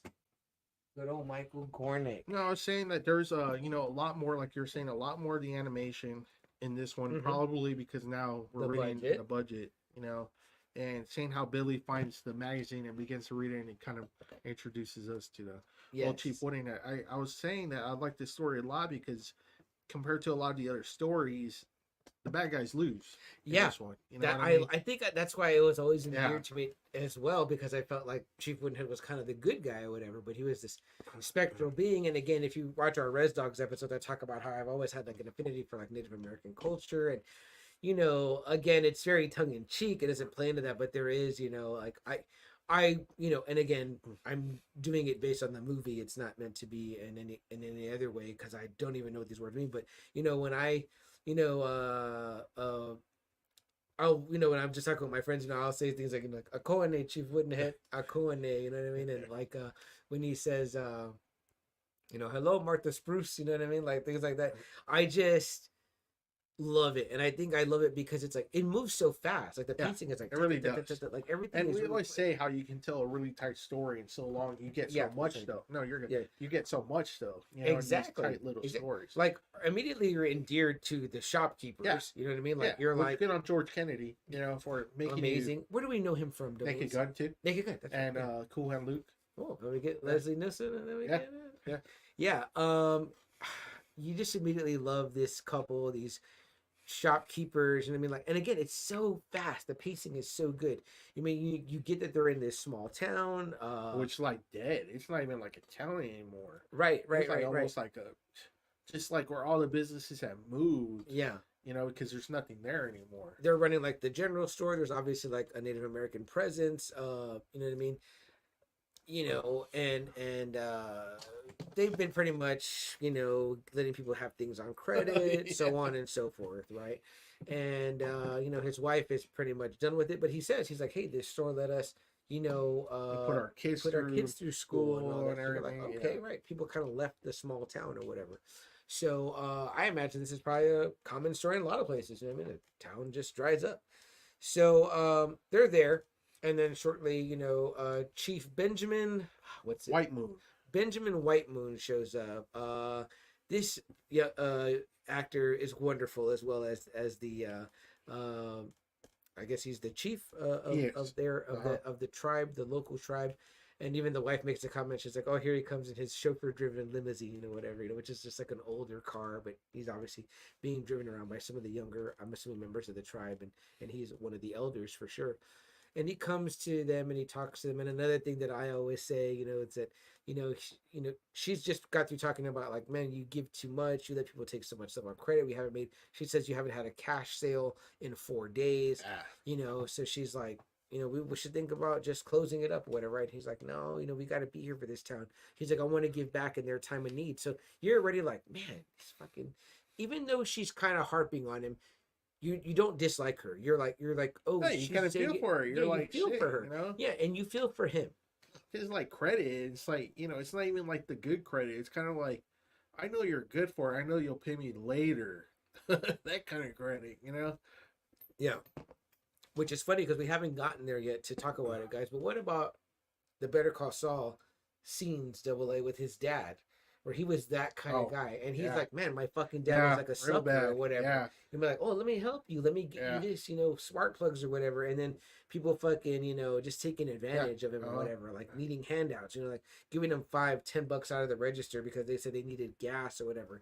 I mean, we've all been there. We've all heard a story at a gas station, and maybe sometimes we choose to help, maybe sometimes we don't, but maybe 8 out of 10 times it's not really that's the case. They're just there are people out there that just want a handout or whatever, so they will prey on the kindness and the sympathy of others. And so again, maybe that is a little bit of the case here of what's his name in the movie? Who's that? Ray Spruce. Ray Spruce, yeah, Ray. Okay. I mean, yeah. So there's. But in this case, though, the band knows what he's been doing, so he gives them. He gives the tribes, each of the tribe have given like some pretty nice pieces of jewelry. Yeah. And it says if they can't make up the money, then it's all yours, which is worth a shitload of money. Yeah. He says in 2 autumns, so I guess it's 2 years, right? He says if we can't pay it back, then that's yours. He said it's all the most valuable things from my people, and they show it, and it looks like a lot of like turquoise and silver. You know what I mean? Like, it's like very valuable shit. Right. It would be like it'd be like if AA grabs his most valuable comic book and I take my most valuable comic, we put it and we use it towards exactly, and like like pawning it in a sense, like, hey, I know we've been, and I always use this line all the time with people when people are like, hey, don't worry, like I'm like, oh, I'm not gonna go, I'm kind of broke, like, I'll get you a beer, I'll get you I'll pay for your meal. I said, I said, okay, well, I'll pay you back, and they're like, no, no, you don't have to pay back. And I tell him, I said, and then if you don't let me pay you back, then I'm a beggar. And I said, but if you let me pay back, then I'm a borrower. You know what I mean? He tells Ray that he's like right now, while you have Yeline, we are borrowers. He's like, we can still have pride. He said, but if you don't take it, then we are beggars. He's like, and that insult could not be forgiven. So it's very like, it's very poetic, the whole thing to it. So I'm already like, oh, like as a kid, I'm like, wow, like this is so like there's all this wisdom here being shared. And right after that, like right after Benjamin White Moon leaves, they go back into the fucking shop. And mind you, by the way, Ray has this big, huge wooden Native American, or Indian, in front of the store, kind of like the cigar smoking Indian or whatever. Yeah. But it's much more detailed and nice, and it's beautiful, And this is Chief Woodenhead, and even when Benjamin White Moon gets there, he not only greets Ray and Martha, but he also greets Chief Woodenhead. I go in to Chief Woodenhead, and he tells everyone hello. And at the time, Ray is putting his war paint on. He's like, I gotta freshen up your war paint. So and he's like, oh, I'll finish tomorrow. And he gets dust on him from the car. And he's like, I should have known better to do your war paint on a dusty day. Yeah.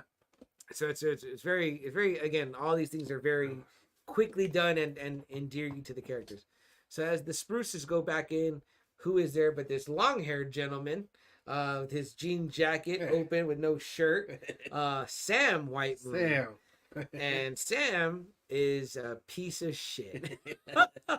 Over here, old lady. Yeah, over here, old lady. Which his acting is incredible. This guy went on to other stuff, right? He did. I forgot his name, but he's in Fight Club, where he's like, in life we don't have a name, but in death we do. That's him. Yes. Oh my gosh! Yes. He's like, I cannot believe that's fucking him. Yes. Oh my, I'm fucking ruined. Yeah. So, and he's playing Fritz. So great. He's playing Fritz in the Von Erich movie.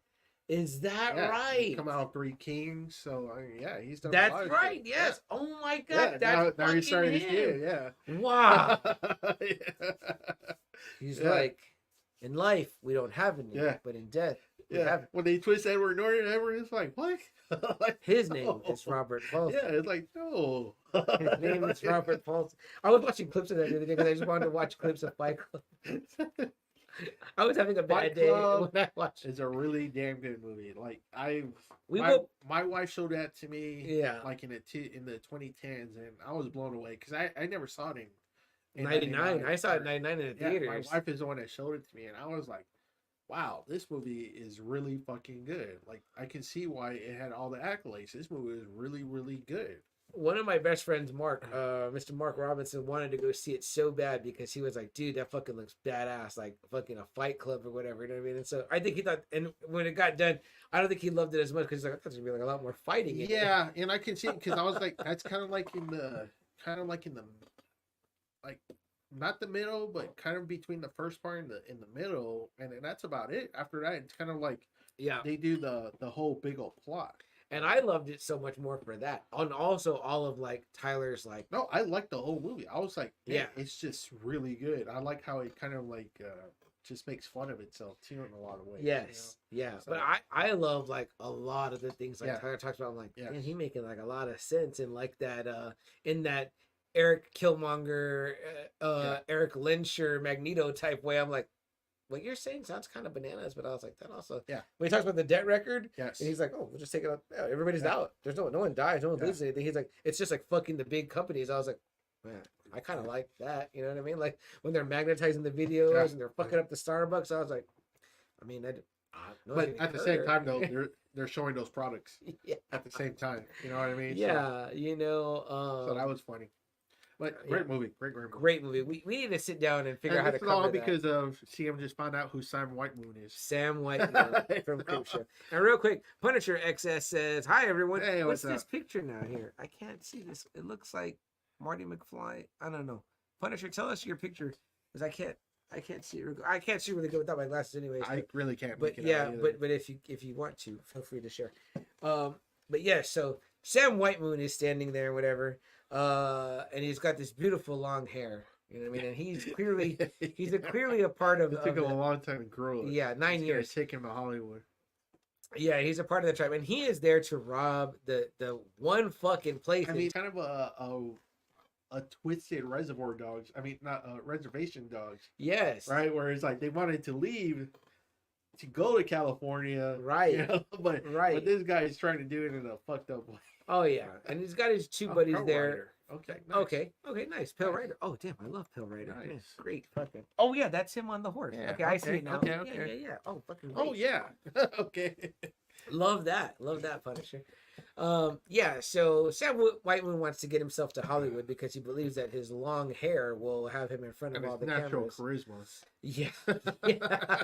And you know what's funny is that it does kind of come out at parts or whatever, you know, and okay, so Double A, one of the things I wanted to really have for when we finally covered this was the album of the Creepshow 2 soundtrack. Because man, especially in this first story, I felt like the music is so perfect. Yes, especially in this episode. It's yes. Because when he's taking the pictures in the photo booth, you know, it kind of like calms and you almost are kind of like, Sam has dreams or whatever. You know? Like, damn it, maybe he's not a piece of shit. You know what I mean? You know what? He sees this in Vader and Negan, so I can't blame him. You quickly learn that Sam is a real piece of shit, though. And there are no redeeming qualities about him, and I'm fucking truly glad he gets what happens here. Motherfucker. Although stunning. Stunning hair and nice quite hair. the handsome man. Very nice and I hair. really love that shirt he puts on later on. I was like, that's a great shirt. I may have an interview soon, shit. and I was thinking I need to get a shirt like that, shit. like Sam Whiteman had. So he's got his two friends, Rich Boy and Fat Stuff. I mean, if you needed two friends, you got to have those two fucking guys. Yeah, exactly. Rich Boy is a rich boy, and Fat Stuff is a fat guy. So which is a stooge. Exactly, a stooge. Yeah. So they basically are there to rob the Spruces. He knows. He's like he knows they had the items from his tribe, Eline. and then just to grab snacks. Really? Yeah. And it seems like a general like fuck you to the town as a whole. By like I'm gonna fucking rob these sweet old couple. Yeah, fuck you too. Yeah, and as he says, ain't no tribe but Tom and Wimpy ass right. And I was like, wow. You are a fucking asshole, man. So, in the midst of his robbing them, he goes through, Sam definitely tells his plan that they're going to go to Hollywood. Yeah, he tells them everything. That the hair took him 9 years to grow, that it's going to run between many women's thighs, his hair. And that there ain't no way they ain't going to put him in front of them cameras. They're going to say, Sam, get over here. Get in front of these cameras. I'm like, boy, you got some fucking. I'm like, damn, the confidence is like oozing out of the man, right? There's a cool part where there's a comic book rack, old school, and there's Rich Boy spins it and he knocks it, and it's Creepshow comics, which is cool. He says, man, there ain't nothing here, Sam. Let's just leave. Whatever. Let's just leave. They're like, what are you doing? Like, let's go. Yeah, he's like, we took her purse, we took what was in the register, which wasn't much. Nothing. Yeah. And he's like, no, there's something else here. He's like, I know my grandfather dropped off the shit from our tribe. And Ray, being the sweet man he is like, you can't take this. This is your tribe, your tribe's. Yeah, it's like it's not even mine. It's just kind of like I'm holding it. Yeah. And he's like, no, I'm not going to give you this, whatever. And he says, there's $10,000 worth of stuff in that thing. Which I'm like, fuck. And he's like, that's the key to LA, whatever. He's like, so you're going to give it up or I'm going to fucking kill y'all, whatever, right? And so it's like, and they're old guys, so it's like they're like can barely move old. Right. And I don't know if what's his name again? George Kennedy. If that's the shape he was in at that time in his life, but he does a great job. No, because in Naked Gun, he's moving around, but he's moving very gingerly, and it's like, oh, it's so realistic. I'm like, oh my god, he's doing a great job. Yeah, George Kennedy, we see the Naked Gun movies, even into the 90s, the mid-90s one, he's still moving good. Yeah. And at one point, like we said, there's a photo booth in there, and he takes pictures of himself, and he's very proud, and he's even showing the wife, he's like, hey, check these out. He's like, what do you think? You know what I mean? And she's like, oh, no, okay. Boy used to call Tony Sam. Oh, yeah. Double A's cousin Tony also has very long hair. And he's dark complected, he's skinny. Like Sam. Yeah. I don't know. Sam was a little more fit than Tony, but we digress. Tony, by the way, Double A had some very interesting comments about Ahsoka, and it's in our comments on our Instagram. Really? And I was like, they were so interesting. I was like, come on the show. And he says, I'll come on if I'm off camera. And I was like, man, so he's gonna be over here. I guess I'll be over here. We'll Yeah, hear be over there. Tony's voice. He'll be over there. What do we got here? We'll put this up for Tony right here. Tony will be here with us. Hey, all right. Creep. Yeah. But his commentary was quite solid in the comments, and I was like, you fucker, I want to hear more of what you have to say. Not bad, Tony. Not bad. Yeah. He had my ear bent. I was like, all right. So yeah. Now you have my attention. Exactly. You had my curiosity, but now you have my attention. So Sam takes pictures of himself. He's trying to show Martha Spruce. Hey, looking good. Shit. She's there. Yeah. And at the time, Ray Spruce is just trying to get closer to her, right? Probably trying to comfort her. But he's already has the shotgun that he's been having throughout, and they've been busting up shit. And he's like, "Hey man, I already told you don't take another step, or whatever." He's got the shotgun at her side, like in her abdomen, right? Mm-hmm. And Ray backs off or whatever, and then I forget what happens. Double A next. That stuff tries getting the jewelry. That's right, the jewelry. Yeah. And he's like, no, he's fighting him off. Yeah, and Martha is like, no, stop it, leave him alone or whatever. She's starting to panic, and I guess it makes Sam nervous that we just hear boom. And it's ugly because he has this really nasty shotgun, and he has it on her side. So like when they show it, they show like blood from like all your. Can you imagine? It's a shotgun. It's gonna fuck you up, and and all her insides are probably just gone. Yeah, so. And the way that the blood bubbles up in her chest, yeah, that's what I'm saying. Like the spots come out. Yeah, Lane says, "Man, you guys going like 3 hours almost." Yeah, Lane, Creepshow, but also too, I felt like we digressed for a lot during the beginning, and we talked about and the middle, and we talked. But we only got 2 more after this. So yeah, just 2 more quick stories. I think Lane, I think we might hit 3 hours, but we'll be good after that. Lane, if you gotta go, brother, you go, but you come back and listen to it whenever you want. So yes, so sadly, now, and then they kill, Ray. They kill Ray and Martha. Yeah, it's like after that, Sam is like, I think even he was kind of shocked at first, but then he was like, well, fuck it. Yeah, he's cool. The other 2 are a little shaken up a little bit. Oh, yeah. Like him, he's like, well, actually, Rich Boy's not in the room because he had said go get the car. And you see Fat Stuff throws up right away. He's like, whoa, like what the fuck? And then Sam is just like, but now they know this guy's willing to kill. Oh, so now they're kind of like, because he tells Rich Boy, go home, and if you don't come back, I'm gonna find you. I'm gonna find you. Yeah, but he pumps like 3 rounds into Ray. Like he's just like boom, boom. Like he's like at that point he's like, well, I'm already a killer now, so I'm fucking this kid. So then they go outside. They've got the stuff. They get into the car. The Firebird. Drops, each of them off. Yeah, and of course he's. It's not just a Firebird; it's a fucking Firebird. That's also when he sees the statue and he makes the comment I said earlier, about they're gonna leave and there ain't gonna be no tribe of Tom and wimpy ass Redmen, and then he shoots the fucking Chief Woodhead, boom, and then he howls, which is a pretty pussy howl. We find out after we hear a real howl coming up soon. So they leave. He drops them off, whatever, and then we see some weird shit happen, right? Double A. And if you rewatch this movie 1,000 times, like I have, you'll notice that before all this, there's a little bit earlier scenes with Benjamin where you kind of see the chief kind of move, right? And you're like, what the fuck? Did the wooden statue just move? So then we see this, right? We see the fucking foot start to rise on the chief. The music starts kind of getting more and more unsettling. Yeah. It's very like creepy and eerie, right?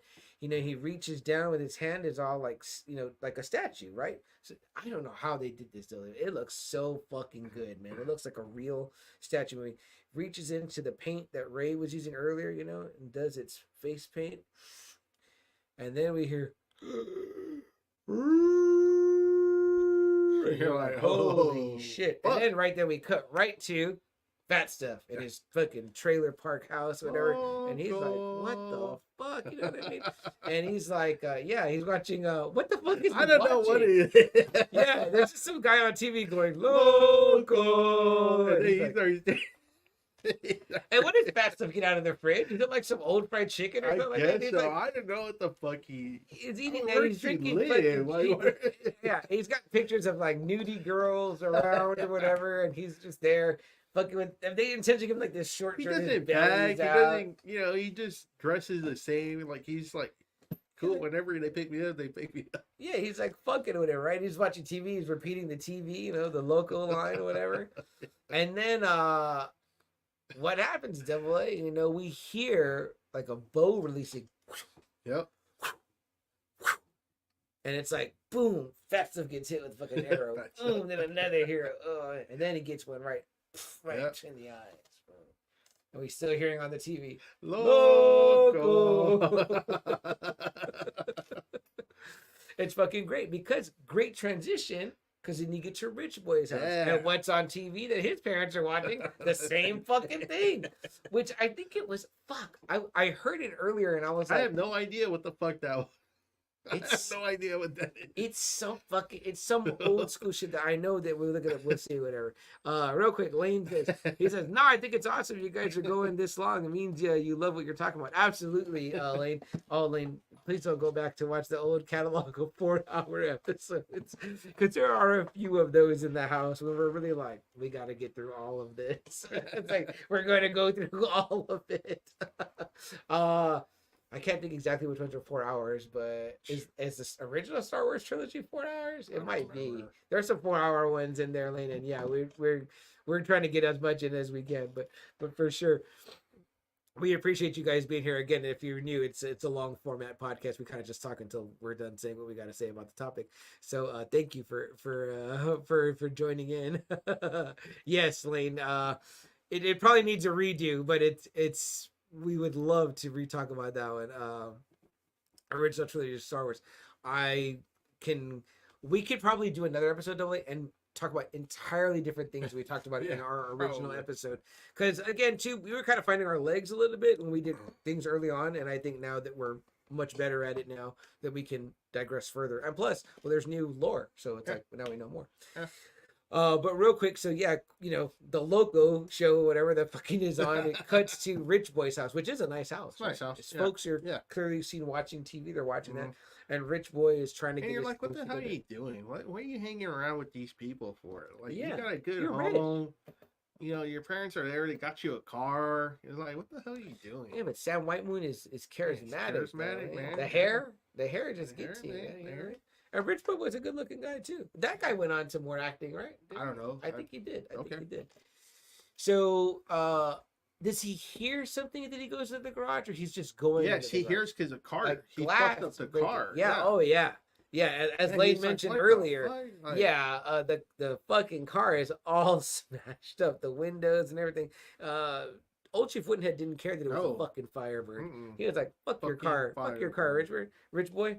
So he goes in there, he sees that. But what's cool, right, is that all this is in silhouette. Yes. Right? Yes. You see Rich looking at the car. It's great too because, like, again, like you're saying, how it's like a wooden statue, and even like the shadows look like it's a fucking wooden statue that's killing you. It looks crazy. Which Double A, when I rewatched this yesterday, I was thinking to myself, and I not even knowing what we know now, doing the silhouette thing must have saved on the budget a bunch. Yep. Some guy holding up that part of the thing, right? The bust. And then he's got the tomahawk in his hand. And then you just see it just like digging into Rich Boy. And there's blood splatter, good blood splatter, which I'm like, so clever. It's well done. Yeah. It's very well done. And then that's the end of Rich Boy, right? So, and again, too, I think the family finds him, right, or something. They hear the car going. I think they just hear, but they don't show them. Okay, they don't show it. Okay. Because then it cuts to, I forget what the transition scenes are. Oh, the garage door goes down. Yeah, that's right. That's what it is. That's what it is. Yeah, and then, you know, we know now as a viewer, you know, you're like, oh, we're going right to Sam's house.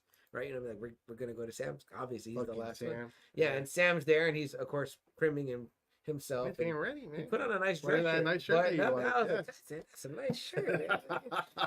and you know, his house is like the in between of the other two, whatever.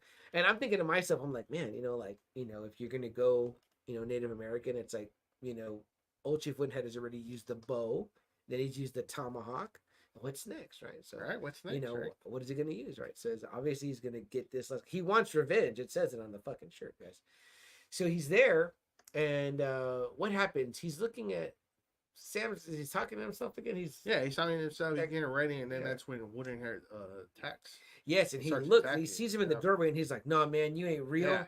he's like, you ain't alive. You know what I mean? He's got the knife. He's just got like the straight, the classic like knife, the one in this picture right here. Because this is the scene pretty much when he fucking sees Sam.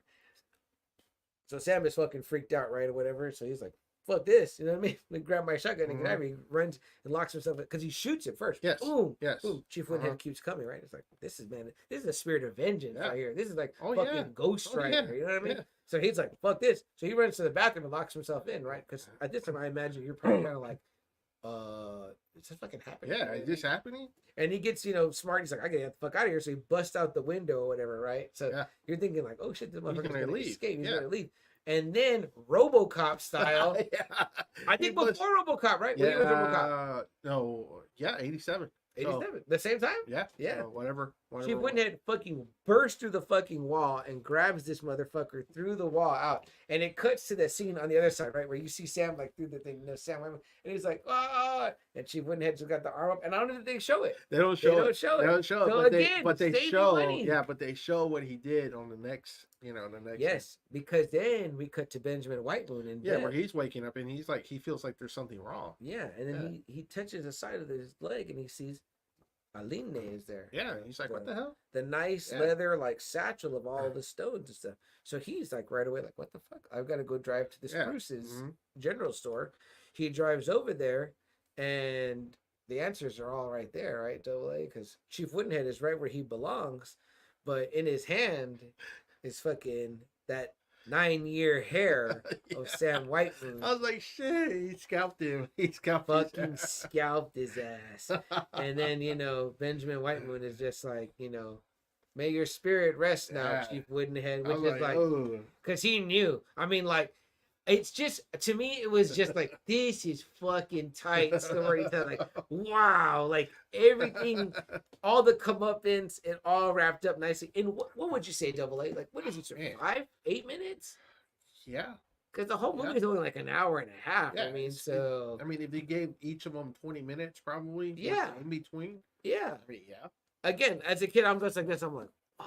It's that's fucking cool. It's like me and Sam have always said, man, we really have appreciated the 30-minute shows where it's like, man, they got so much in there. You got so much, story in that time frame. Guys, I know we just talked about things like Ahsoka. We've talked about Andor. We've talked about, and again, I'm not harping on Star Wars because even some of the Marvel shows have done the same thing.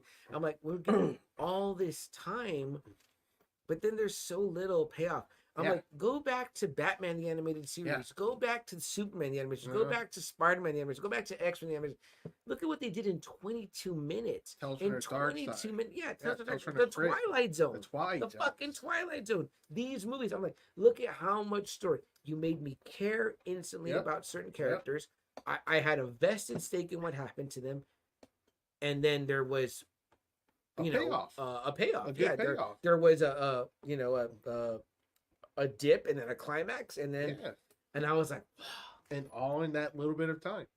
I mean, watch fucking Heart of Ice. Yeah. And you'll be like, boy. You'll be like, that completely reinvented that character. Wow. Of Mr. Freeze. Or the Tiger one with the fucking Dr. Morosa. Again, I'm thinking Batman the Animated Series because those are so well done. Yeah. You know what I mean? So that's our again. It wouldn't be a podcast if we're not digressing. So we're going to try to hit 3 hours. There you go. try to keep it. Well, we are. We'll see. So then real quick, Elaine says, and can we just talk? And can we just talk? All talk for 4 hours? Yeah, absolutely. Each movie deserves that, no doubt. He says, I mean, the Slave Leia Metal Bikini is worth 1 hour talking alone. Oh, absolutely. I will go all in on that, no doubt. I love it, brother. He says, there was a payoff to the event. Absolutely, absolutely. That's what we're like. Hey, don't leave it open ended. Don't make us wait. Like get to the fucking.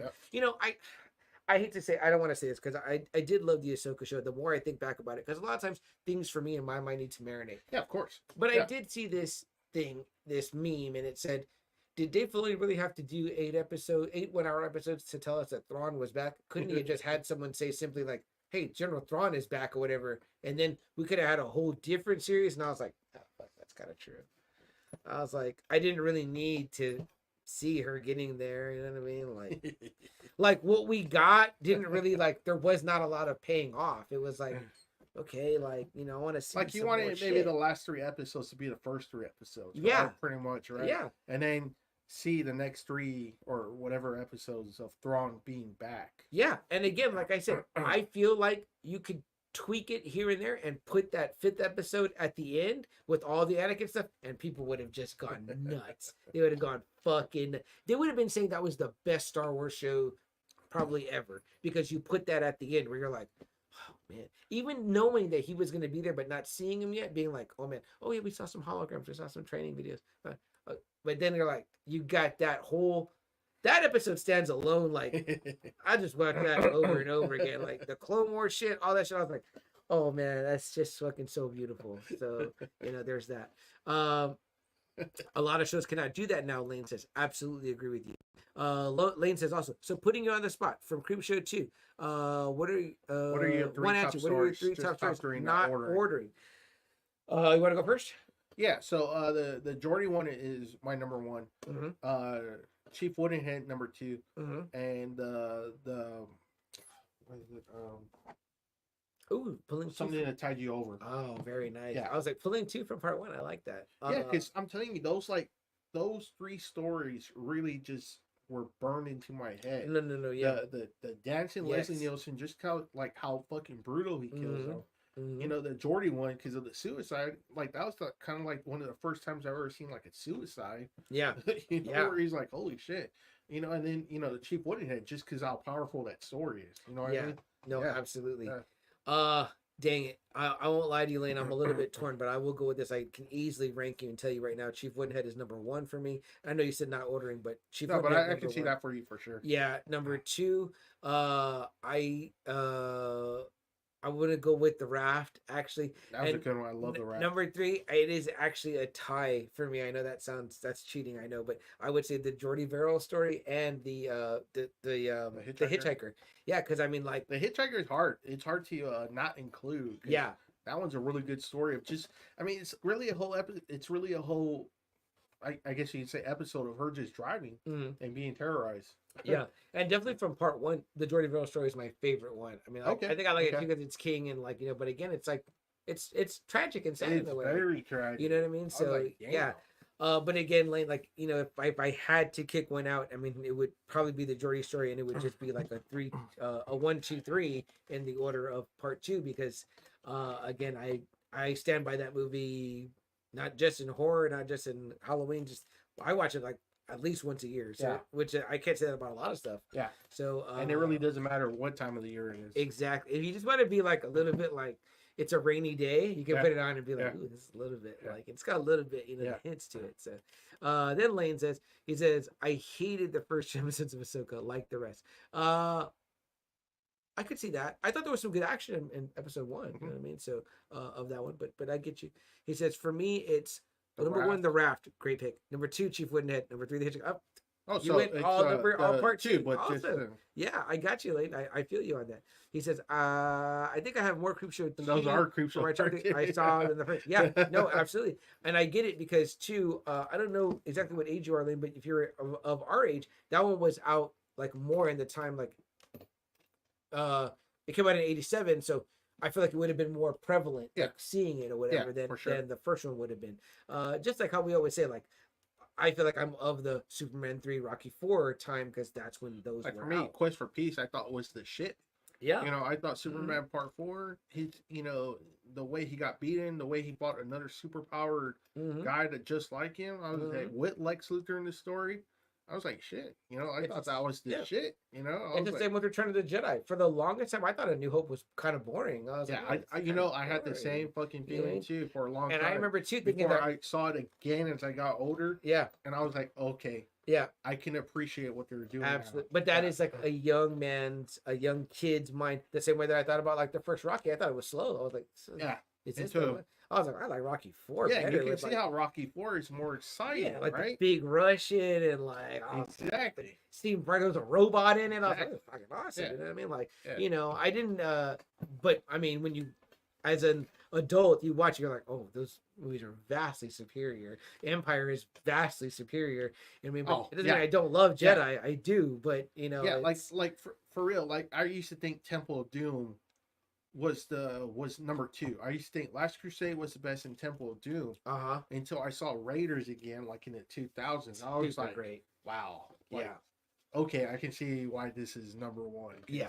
Raiders is just really fucking badass. It like hits like yeah. And again too, for me, that story, like that thing is like, oh, super cool, whatever. Yeah. You know, and as much as I love Last Crusade, I do sometimes felt like some of it was like really convenient. Like it happened like it's just a little like, you know, the other one feels more like, ooh, it's more, you know what I mean? Like Temple of Doom scared the shit out of me. Temple of Doom is really cool. Yeah. I mean, but that again, when I was watching a kid, I was like, shit, you know, like the heart.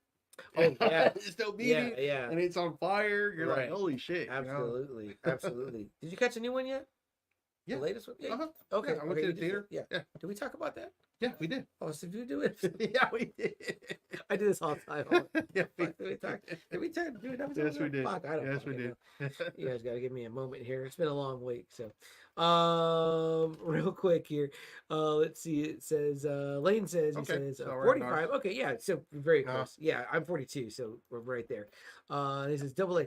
Favorite villain, Nuclear Man, long nose. The long nose. Again, look, if you look at part 1, okay, it's the best one by far. But if you look at part 1 as a kid, you're like, man, there's a lot of talking. Lex Luthor, you know, there's not really much you can do. Like Superman doesn't beat anybody up. Part 2, I don't know. There was something about part 2 that didn't catch my attention until I got older. Where part 2, I really fell in love with part 2. Yeah. Well, I like that one because then I was like, oh, he's punching people now. Like, part 3, I thought was just boring. Boring as hell. As a kid, I was like, part 3 just fucking sucks. Like, I didn't like it back then. I know you like that one. I like that one. I saw it again, Sam, and I didn't like it. I mean, you give me that junkyard scene over and over. But that's it. And the evil Superman is scary. But that's about it. You yeah. know? Yeah. The rest of that movie is just pure. And what about her when she gets all the? She was scary looking. The Brainiac looking. Yeah, and then but part 4, where he goes all over the world and takes all the nukes away, and you know there's Luthor again, and he clones him and makes a guy that hurt Superman. Oh, yeah. I was like, whoa. Oh, when they're fighting on the moon, I was kind of like, what the fuck is happening? I don't like this. I don't like this. But see, again, that's our little age difference. Exactly. What 4 for you, Quest for Peace, that's what 3 was Yeah. for me. You know, the Richard Pryor one, and it was just like, again, I was like, I'm so hurt when he's bad. Like, I'm like, why are you like? I felt like a little boy. I was like, but then when I, obviously when I got older and I saw 4, I was kind of like, shit. And then you see not as good as I remember. Right. And then you can see how 2 is like really good. And then really good, but then the first one just blows me away. I'm just although there are parts of one, like I said, the opening, and then like when Lois is her explanation in the sky, I was like, I don't like this. I know you don't, but man, that movie to me, I can see why it fucking just was there. I was just like, wow, this is still the best Superman. That one in many ways is like that end piece is like, it's just really grandiose. Like, you know, I know you always talk about his scream, and I love that, but just the idea of like the man is driven to like. That's why I always said, Sam, I wish there was a deleted scene where right where he screams, Jimmy Olsen is there and his fucking head just blows up. Because no one will be able to survive his fucking scream. Now you're talking about the boys now. I just love that this man. And I'm sorry we're talking about Superman. I'm not. I'll never apologize for Creepshow. I just, when it's like he's so. I don't even know how we got here. Yeah, he's so determined that he's like, I'll just turn this motherfucker around. And I was like. People are always like, he had that ability. People are like, I didn't know you could do that. I'm like, you know now. Now you know. Look at you now. Yeah. Just like he could take off his S and throw it. Yeah, I was like, holy shit. He's fucking Superman. He can just do what he wants. He can do whatever the fuck I want. Like Homelander. Yeah, exactly. Do whatever do the what fuck I want. Exactly. Fucking question me.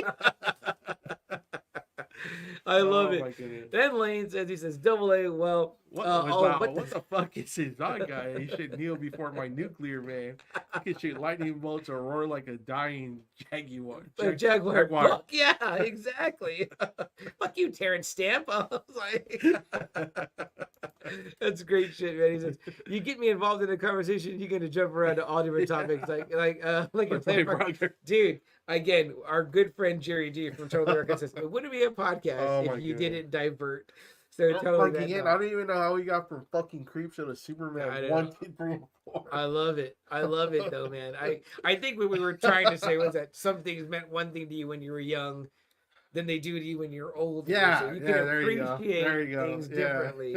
So yeah, well, we're definitely all kids of the '80s, so I get it. Yeah, the majority of us. Real bad. But no, okay. So let's hop into this second tale, right? So we move the raft. Yes. But let's also talk real quick about the animation in between. Oh yeah. Because is this Billy supposed to be the same Billy from part 1? I don't know. I think really don't know. He's blonde with like the bangs, and I think he is because we didn't even talk about that. But at the end of part 1, you know, Billy, you know, the comic book that got thrown out, the trashmen find it. One of the trashmen is who? Tom Savini. Yes. And he's like, "Oh man, check out this out." He's like, "Man, my kids love these, whatever." And he's like, "Look at this, you can order all this weird stuff." And he's like, "Yeah, you can order the voodoo doll." And he's like, "No, this one's been cut out." And so later on, we see Billy's dad, you know, having like a breakfast. Kind of like an asshole. Oh, he's a major asshole. Yeah. He slapped the shit out of him earlier in the movie just for reading comic books, which I don't agree with. So then Billy's dad's trying to have breakfast, and mind you, he's all proud of himself afterwards when the wife is like, "Oh, you were too hard on him," whatever, as he drinks his beer in a glass, pours it in a glass. I was like, "Oh, you're one of those types."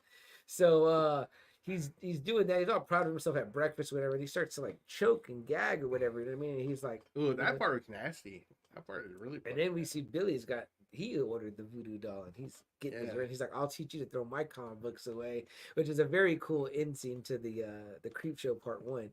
So then I assume this is the same kid because it's Billy again, a blonde haired kid with bangs. So. Yeah. He's the one waiting on the creep. Now I guess he's without a dad now, I guess. So he's a single mom family. Fuck that dude. So he gets his comics, and throughout he's like, you know, is he dealing with the bullies, right? He's dealing with the bullies. In this one he's dealing with the bullies. These bullies are fucking with him or whatever, and these guys are classic assholes. One of them's got, you know, riding his bike but with motorcycle boots and a cutoff shirt. You know, I want his ass. I want his ass.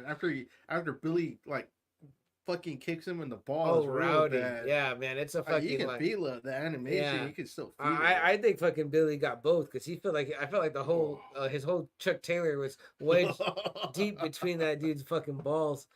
So yeah, and Billy's been trying to order some Venus flytraps out of the man.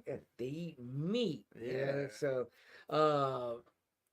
that all comes to fruition. But in the meantime, the creep is keeping us engaged by letting us know about this second tale called The Raft. The Raft. So we have 4 characters, 2 girls, 2 guys. They're driving out during, you know, as Lane educated us on, during the summer to go swim out on this raft, whatever. But I guess they're up north, so it's still cold or whatever. Again, I like to imagine maybe it's spring break. They're off. They're going to go check it out. I mean, it's kind of weird because like the chicks I think have sweaters on. Yeah. And the dudes have like just regular clothes on. So I'm sure that at least they let the women wear sweaters at least. They're riding with the windows down too, but they allude several times to it being cold. Like they're like, "Wow, it's fucking like chilly or whatever." You know what I mean? Like even when they touch the water, they're like, "Fuck, it's fucking cold." It's like you said though, there is water though. Like throughout the year, it doesn't matter. It's just fucking cold. Especially here in Texas, it's like the Frio River. You can go like when the sun is blazing on top of you and touch that water, and it's fucking freezing. Yeah. Like it's like ice water. And again, like I said, I've been to Gardner State Park during spring break, and it's warm outside. The sun is out, and it's warm on your shoulders. And you're like, man, I want to get in the water. And that water is so cold it will numb your body. I don't know if you remember when we're at the cabin. And me and William were thinking about going into that pool. Right. We're like, man, I was like, man, it's really fucking cold, right? Like, we weren't paying attention at all. All of a sudden, our cousin Ruben comes from behind us and pushes both of us into that fucking pool. And it was fucking cold. Like, it was one of those like fucking movies where he just went, boom, he pushed me and Will into the fucking pool. We're like, Oh man, I was like, oh shit, it's fucking cold. I bet your brother Will was pissed No, off. we're both laughing. We're all laughing. I started laughing because I mean it was funny. It was like it's those scenes that you see in the fucking movie that you don't think is ever gonna happen. This motherfucker comes from behind us and fucking pushes both of us in there. Me and Will are like this, like I don't know, like we're like really debating. I don't know. It's pretty fucking close. Fucker just comes and boom. It made up your mind for you right there. Yeah. I got out real quick. I was like, fuck that. Dude, I'm telling you, that time we went to spring break at Gardner, I was with like Foxy Roxy and like Holty Bear, you know, two of the Friday Nighters, and Angela, we were like determined, like, oh, it's spring break, it's hot, Yeah, we want to get in some water, and we got in and it was so cold. Like I remember being like, I could not feel my limbs. Like, I was like, I need to get the fuck out. Like people were like, oh, it'll warm when you move around. And I was like, nope, this is not warming up. No. This is not warming up at all. It is very cold. So we have Poncho or Randy. it's Randy. Randy. His name is something Cisco. else, but they're Cisco. yeah, they keep calling each other like Yeah, because Poncho and they're Cisco. Poncho and Cisco. Yeah, they're making reference to something else, but it's his name is Randy and Deke. Yeah, Deke. That's his Deke, name. yeah. Deke. Yeah, and then I forget the two girls. Lorraine and I forget what the other one's name was. So they go out to this raft. They're smoking weed. You know, Yeah, they find some spot. I don't even know how they fucking got to this spot, but there's like a sign that says like no swimming or whatever. right. Which or is that towards We the was end? at the end. Okay, that's the end. Yeah. So they just stop at this fucking random spot. Well, Randy was there like the week before. He says, Oh, he's okay, like, I okay, saw the raft. okay. And man, we don't even know the raft is going to be there. And they're like, he's like, it'll be there. I was there the week before. It's going to be there, whatever. And their plan is to swim out to the raft and hang out with these chicks, right? I guess. Which again, right? You're kind of like, wow, that spot, like just Yeah. I mean, I guess it's the 80s, so it's like Yeah. the thing to do, whatever, Yeah. So I think you would have thought. You would have thought you would have gone somewhere more, I don't know, public where there's more people. Yeah. Not like a Canyon Lake area, you know? Right. And I think Deke has on like a Rams jersey, which is also like, Yeah, that's right. Is that a Rams jersey? That is, and it might be in California. Maybe San Diego. Okay, yeah. possibly. Yeah. But it just looks so woodsy. So Yeah, that's I what I'm just saying. I'm like, assume- really? Like this spot? This fucking spot? I just feel like King writes everything in Maine, so they're in Maine or they're in Yeah. like the up north. You know what I mean? Yeah. But they get out there and their plan is to swim out into the lake onto this raft and just hang out. Just with hang the out. girls. Like, yeah, they've Yeah. got. Again, I don't even know what the fuck Deke whatever puts the weed in. Like he must have like a. Oh no shit, right? 'Cause Where the fuck he- would you put He it? puts it in his Yeah. trunks. I think. I was like, man, those must have sealed it pretty tight. Yeah, No water well, got it. I think he has them in like a little, like almost like a Yeah, like a medical tube. Well, right, but that's the thing though. Is I was Yeah. like, motherfucker, you're gonna swim. Your plans to smoke weed. You need matches and that. Like, what if your match blows Yeah. out? Like, you only got fucking. All right. You know, either way, we're thinking too much. He hadn't worked out. The four of them swim out to the well. Deke and Randy swim out to the raft first. They Mhm. get out there fine. Then the two girls go to swim and they're cold. They make Yeah, mention that fucking the cold, water's yeah. being very cold. They start to swim, and as they're swimming, Randy notices something in the water, and it's like a circular blob-looking thing, Mhm. right? And he starts to get a little paranoid, right? He's like, "Come Think of on, it like swim if you faster!" see like a whole bunch of like black trash bags, just kind of like Yes. all together, and it's just kind of like. Right. But swimming imagine towards- seeing it like move, like But it's moving, and like- and it looks like it's moving towards towards the you. people, It's not right. just like drifting off. yes, You know, it's coming to you. and Randy notices as it starts to get kind of freaked out. He's like, "Come on, swim faster, swim faster!" He's like getting after the girls, and they're kind of like, "What the He fuck?" fucking he picks up that red hair one pretty Oh nasty. yeah, he pulls her kind And of I'm hard like, oh, she probably had scrapes on her fucking in real leg. life, Oh, right? Yeah, because even she says she's like, "You hurt my Yeah, leg or I was whatever." like, And ah. I think if you've ever been pulled out of like a pool or anything like that, you like you got to do that shit kind of carefully Yeah. because you'll fucking just get all He's like just, rubbed. like fucking dragging her. I was like, But he's oh. scared for her, right? And then they're worried about the other girl. So then he starts to discuss with the other guy, Deke, whatever. He's like, the thing looked like it was coming for them, Mhm. for the girls. Or he's Mhm. like, "What the fuck?" It's like you sound crazy, whatever. He's Yeah, like, it's like "No, you're look at." stupid. And Yeah. they're like, "It's just an oil slick." He's like, "Look Mhm. at it." And then he's like, "Well, have you ever seen a round oil slick?" Yeah. And he starts to, And what's funny is that earlier, I failed to mention, but I wanted to mention this earlier when Deke jumps in the water, he's like, he tells the other girl, he's like, "Careful." He's like, "Your heart could stop, whatever. It's 50 degrees, whatever." And he tells the girl, he's like, "I know that because I'm pre-med or whatever." I was like, wow, what a douchebag. So again, they all get out to the raft, and he notices like something's up with that fucking thing. He's like, it freaks him out. He's like, I don't know. It's just kind of there. It's not moving away like you would think. Right. Right. You know? Real quick, let me get to Elaine's comments here. He says, okay, so what do you guys have planned for next week? Oh, do we have, We're not too sure. we're not too sure. We're thinking about something special, Lane, but we'll let you know for sure. And then he says, I do wonder how the creature effects for the killer oil, how they did the creature effects for the killer oil slick. It was one of the creepiest things I've seen. The overhead shot, of all the yes, skeletons. yes, that was fucking creepy. Definitely, Lane, you're definitely right about that, and we're gonna get to that. So again, everything moves so quickly in these, right? The way so quickly we get to the first kill, which is like the girl that was supposed to be with Randy, this redhead. She kind of gave me like Carrie vibes, like the way she looked, whatever. Like she seemed kind of simple and her straight hair. And... Like who? Carrie? Oh, Carrie. I'm sorry. I thought you said Harry. I was like, who? Carrie? No. I'm sorry.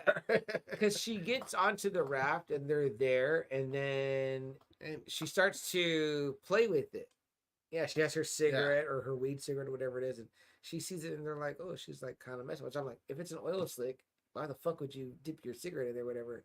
And then what does it do? Double A it. Like we kind of see a very like symbiote style, like it wraps around her arm and it fucking yanks her in. Well, it starts kind of like burning her too, right? Like it's eating her skin or whatever. And I gotta say, I gotta give these kids credit because there's great acting. They're like, the way they like it seems very like, man, it seems very painful. Fuck. Like it's not killing you quick. It's fucking killing and you it slow. looked too right. The only way it had the skin grab, and like you could it's see, just like it's going through. Yeah, you know everything. Like I'm like, I wonder how they did that because even the way it like latches on, I was thinking they filmed it in reverse. Where like, they had it on and they reversed the film. They could have, So it looks cool, and it yanks her in, and the other two are making out, right? Deke and Lorraine. Yes, and he's even there. She's even like, "Oh, did she fall in?" Blah blah, and he's like, "You know, I think Randy is kind of like, what the fuck, or whatever." You know what I mean? Because she was playing with it, and then we see her kind of bob out, right? And she's like, "Help me!" And she's all like, and I think they're gonna initially jump in and then they stop. Yeah, he's like, "No." And I mean, like which are kind of like shit. That fucking sucks. And she kind of bobs up a couple times, and then she bobs up one time, and she's just like a skeleton. And you're like, "What the fuck is that?" Like you start to trip the fuck out. And you're like, "Oh shit!" It's like it kills you nasty and it kills you slow. Yeah, where like it just burns off your flesh and your muscles and all that kind of shit. So the other gal, Lorraine, starts to totally freak out. Yeah. He's freaking out or whatever, and Deke is no help because he's like getting his buzz harshed, and he's like, "Shut the fuck up, or I'm gonna fucking slap you." Yeah, I'm gonna smoke you, Lorraine. Yeah, which is like, wow, okay. Well, you gotta think. Shit, shut up. Yeah, shut up, shut up, bitch. And his thoughts are, I'm fast and I can make it. I'm gonna out, and I'm like, how does that help the group? I don't know how that helps the other group.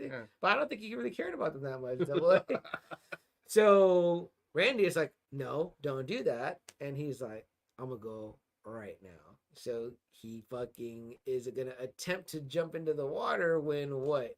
It fucking comes from underneath. Underneath between the boards. Remember, they're on a raft, so there's boards, whatever. They don't know this yet, but they're just walking all willy nilly, and it symbiotes. They have some openings in these boards.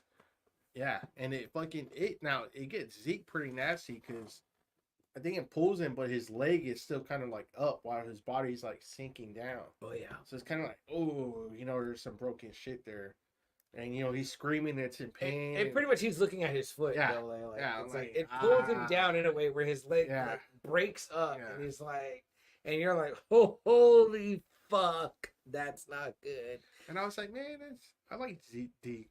I was like, son of a bitch. Yeah, he really knew how to handle situations. So yeah.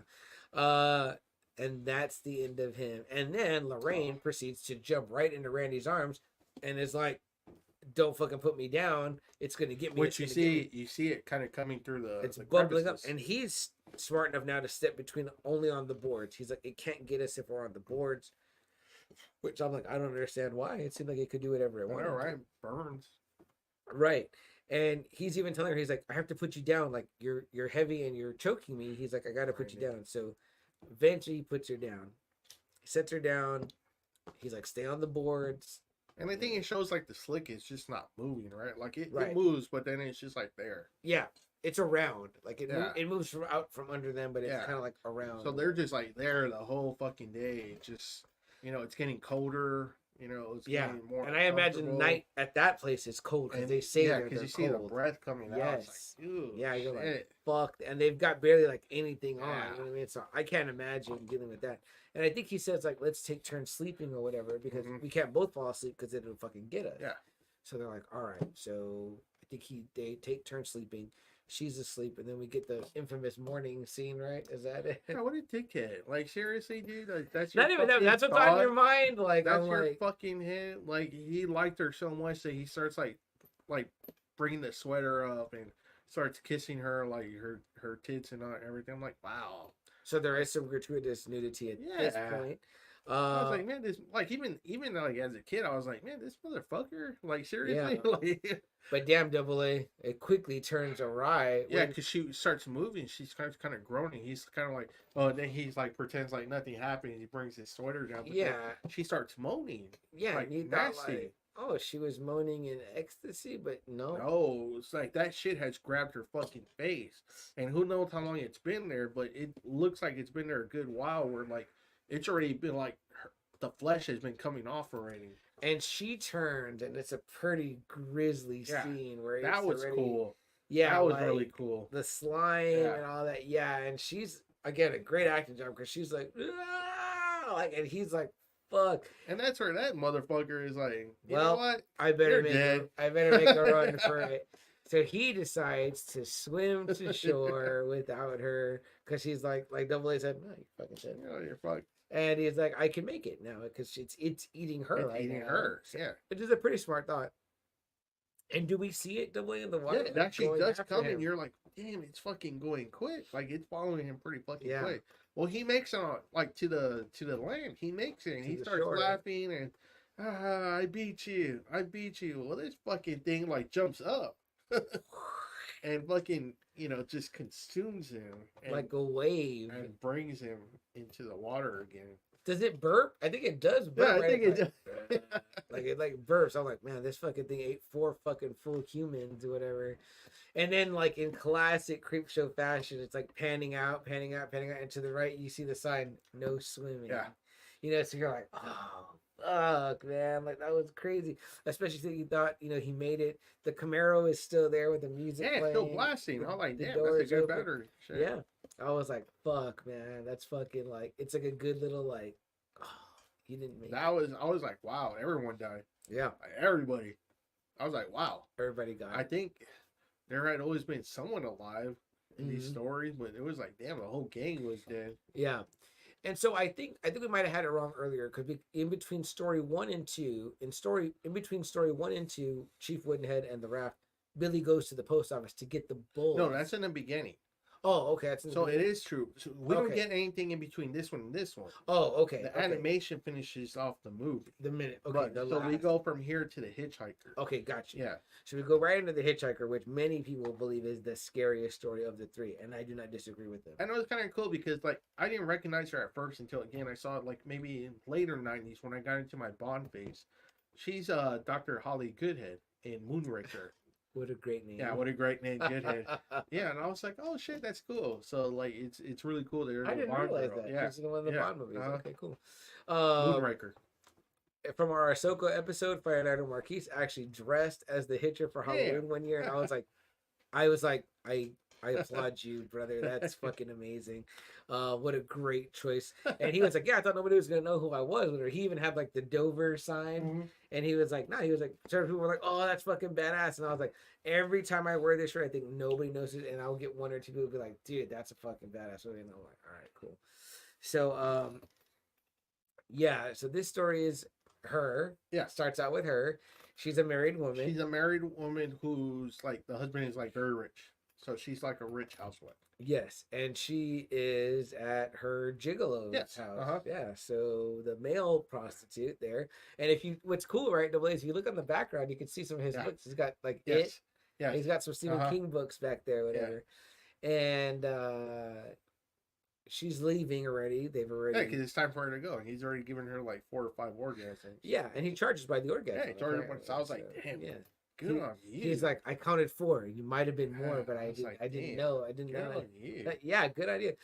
And so, and he's trying to get his Mercedes, right? He says, or yeah, he's, so you already got your Mercedes. I got to get mine. Yeah, so, and So she, you already think like it's already giving you a bad taste for this chick. You're yeah, like, and she's very "Ah, this villainous, fucking chick, you right? know? And she talks to herself quite a bit or whatever. Mhm. I do love her choice of music when she's driving. Some good classical music. You know what I mean?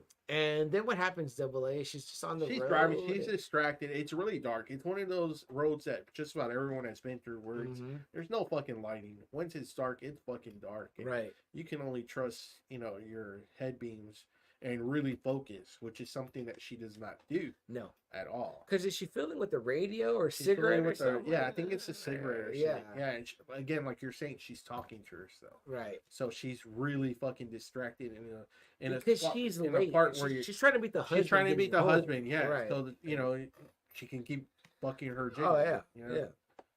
And so, in the midst of all that, there's a hitchhiker out there with a sign that says Dover, is where he's headed, which I think is in Maine. I think it is. Yeah, Maine. yeah, I think so.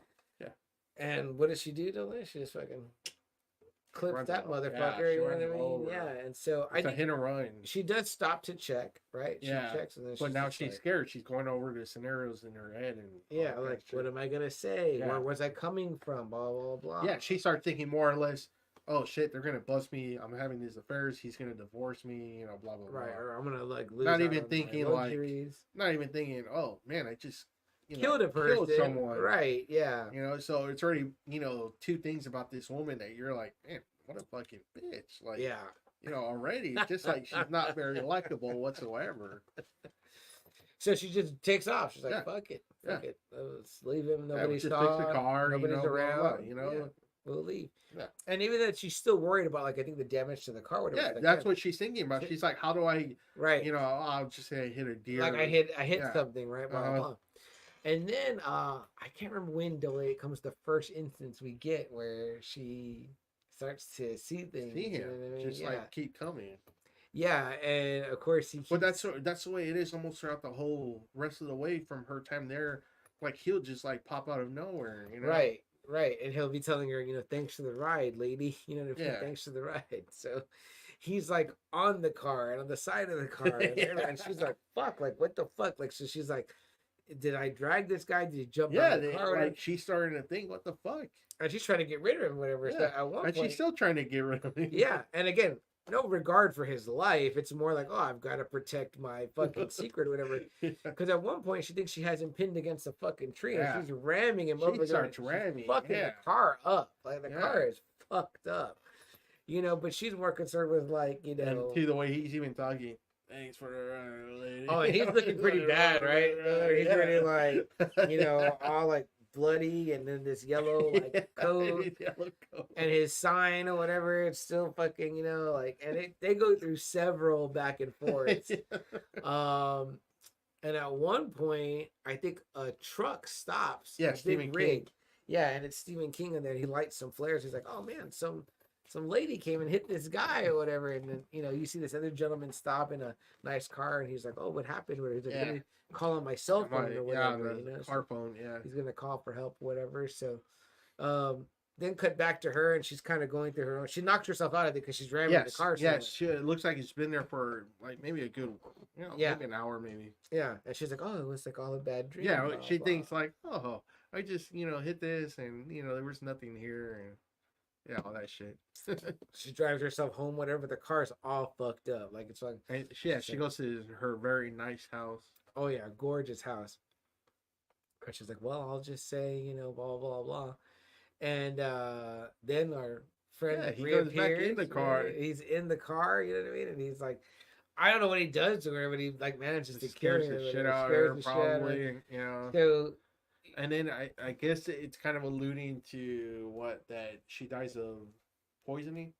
I Like, guess. I guess the husband finds her with the car running. And Yes, right, like right. that. And I think she has the sign. But she has a though. sign. Yeah. And then we find out that the gentleman that stopped the call from his phone, the concerned gentleman about the thing, was the husband. Yeah. He pulls up and he's like, "What? What's going on, honey? Or whatever." And she's just there, fucking dead or whatever. So it's we abridged it a little bit, but that one is a pretty grisly one. No, it is. But I mean, that's what it is. It's Yeah. just that scene, or just her driving with the dude just keep fucking popping in. It was the one that scared me the most as a Yeah. kid, just like in Tales from the Dark He Side. looked ugly. Oh right? yeah, oh yeah. Like as it's going on. And then he was on a jump scare too, because he would pop up and he'd be like, "Oh fucking shit!"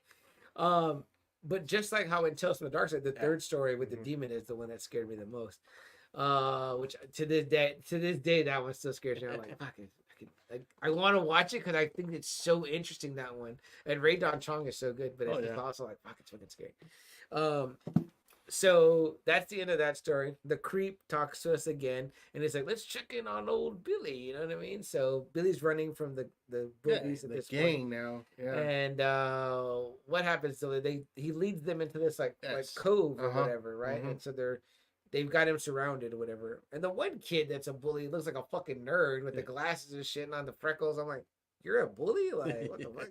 Like, you're in and Billy's not in, but so Billy. yeah, they're there and that the leader of the gang, whatever, wants revenge for getting kicked in the balls, whatever. So they're about to fuck Billy up. But they're in this cove and I forget what he says. He says something. I think what you're saying earlier, the meat. Yeah, we see these big giant plants rise up, and they're like, the Venus flytrap. Venus flytraps, So they fucking grab them, and I love it. They grab that one kid. Two of them grab him, and they fucking pull him apart. Oh, yeah. And they're like, and they're eating the kid. And then the last one, the big kid, whatever, the one that Billy kicked in the balls, the main one like rises up, it grabs down on him. And he fights a little bit. Yeah, he pushes the mouth open. He's kind of strong. He has the mouth open, but then can't keep it up. Fucking closes down him, and then we just see it like eat him and then spit out the boot. And Billy's like, Venus flytraps, they eat meat.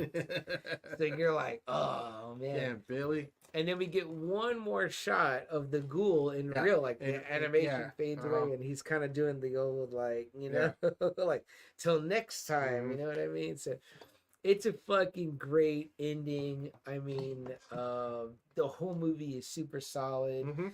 3 good stories, like you're saying, 3 really strong stories. Maybe it benefited Double A from not being maybe 5. it did. You know what I mean? So, yeah. And again, if you want to see that one story Double A mentioned, you can go watch it in Tales from the Dark Side, which was the Cat from Hell. It's the unofficial third Creepshow movie, because that's what I think they said it was gonna be, that one. But then they changed it to Tales from the Dark Side because of whatever. Well, so it said Warner Brothers had the rights, and I guess they didn't let them do it, which is stupid, right? The rights to the Creepshow, or the rights to, rights to Creepshow. So it's like, really, you don't want to green light a show? Like, but cool to bring the Tales from the Dark Side franchise into the film more, because it, as we talked about last spooky season, that show had a lot of great episodes. That one did, and you can see how, the Creepshow effect on that one. That you're like. Yeah, totally. And like I said, that opening to Tales from the Dark Side, just so fucking eerie, man. Like to this day, I think about that, and it's like, I think it was scarier than Outer Limits or any of the other ones. So it's like, for sure, for sure. The black and white, yeah.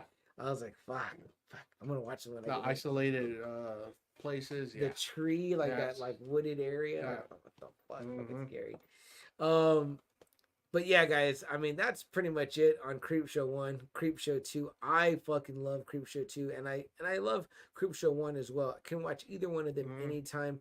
Perfect spooky season movies. We were talking about, I think, a week ago, what could I show my nephew? I think that he probably could watch both of these.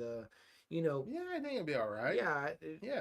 He's already up there, Yeah, 10, it's kind of like, all right, there's not. Yeah, I think these bastards showed me this when I was like 4 or 5. Oh yeah, exactly. Yeah, I think I was exposed to some of that stuff too when I was probably like 7 or 8, and I was like, "What the fuck? I should probably not be watching." Like I told you, I was like one of the first depictions I ever saw of suicide. I was like, "Whoa, fuck, shit, man!" I'll tell you, poor Jordy Viral. You know what I mean? So, I haven't got nothing else on it I though. did just watch I 'em, think you we know? went deep in it. Yeah, just Yeah. give them a shot. Like I said, I think you can stream right now on Pluto or Amazon Prime. George Romero and Stephen King. Yeah, you can definitely get Creepshow 2 right now on something for free. Yeah. Creepshow 1 a little bit harder to find, but man, if you ever run across it in a bargain bin or a Go to CD or Exchange, whatever, maybe have them. a half price books, Yeah. it's totally worth owning. It's such a fun watch. And again, it's like a light horror. Once you've seen it once, you'll want to watch it again.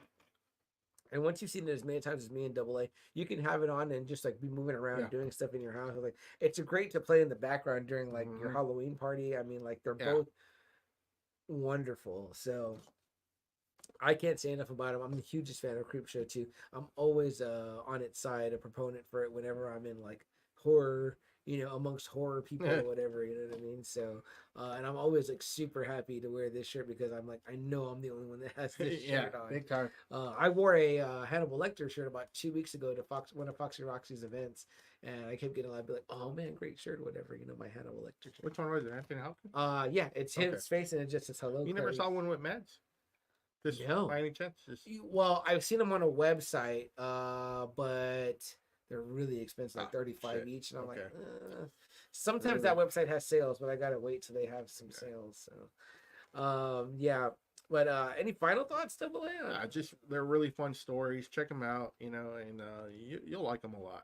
Yeah, I absolutely agree. There's no way that you could not enjoy and appreciate both of these movies for all that they are. They laugh at themselves. It's tongue in cheek. It's meant to be, not taken too seriously. But they're also very fun and very like, it's humor's there. Yeah, it's the equivalent of like if you were sitting around the campfire telling stories with friends. You're only going to get so scared. You know what I mean? So it's like that. You're only going to get so scared with these, but it's just that type of thing. And believe me, I've said this before on this show.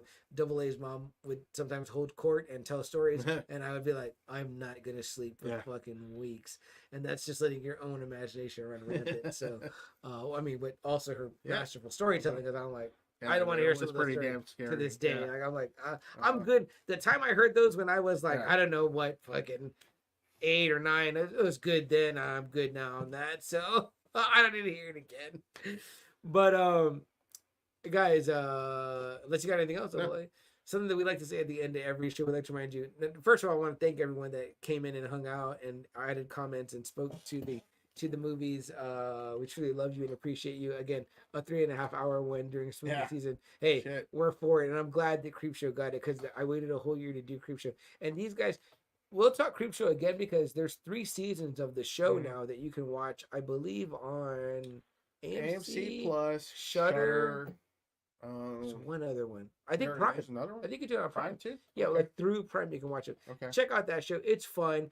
It doesn't have some of the heart that these two have or whatever, but they're still good episodes. I mean, they're really good.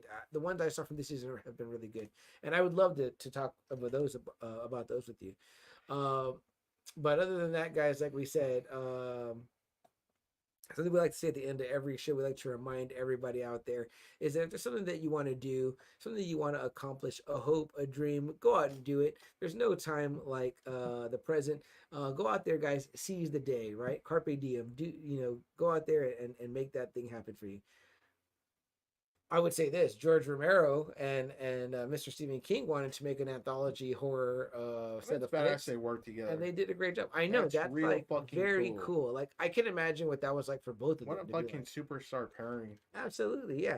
And some people might sit and watch the movies and be like, "This is what came out of those," and I was like, "Actually, that's actually pretty damn good." Yeah. And that's why people recognize your shirt. That's why people recognize Marquise. Exactly. Right. So. Yeah. Exactly. Guys, Creepshow is classic. Creepshow 1 and 2 are classics. You got to make them part of your horror, spooky season. And when you ingest those movies, I mean, I put them up there side by side with the Halloweens and the Friday the 13th because the classicness of the tales. Yeah, they're perfect. And in fact, if you go back and watch, our friends over at the Now Watch This podcast with Lucky and Joe, they had like a bracket of horror films, and I spoke vehemently about the strength of Creepshow, and I got it moved into the It's next tier. really hard for me to pick like another movie over Creepshow, like just for my enjoyment. You know what I mean? Like it has to be like a really good movie for me to be like if you put that up against a Thing, I'm going for the Thing.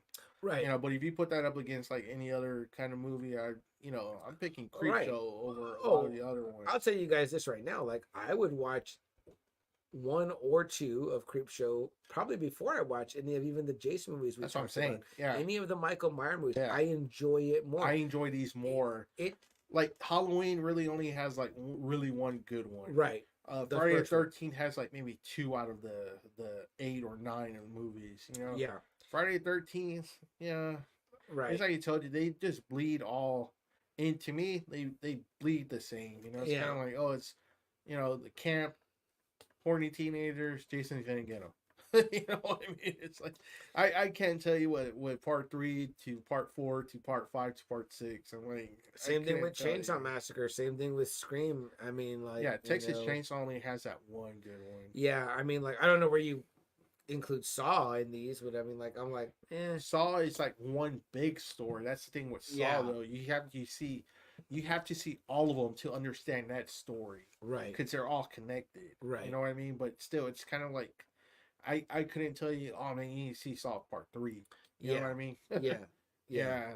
And also ask someone to make that kind of commitment. It's like, this is the fun thing about this. Like, you don't really have to You don't. commit. And, Yeah, you and commit they're to really one story if you enjoyable. want, Yeah.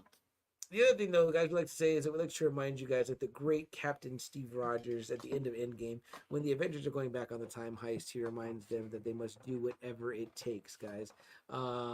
Certainly the characters in these stories did whatever it takes, good Yeah, or bad. Pretty much, yeah. You know what I mean? Sam Whitemoon, you know what I Oh mean? shit. Man, your boy Sam. Yeah, Leslie Nielsen, you know Oh. what I mean? So Jordy Verrill. Yeah. They all, did whatever it took, and I mean, and Randy tried. Yeah.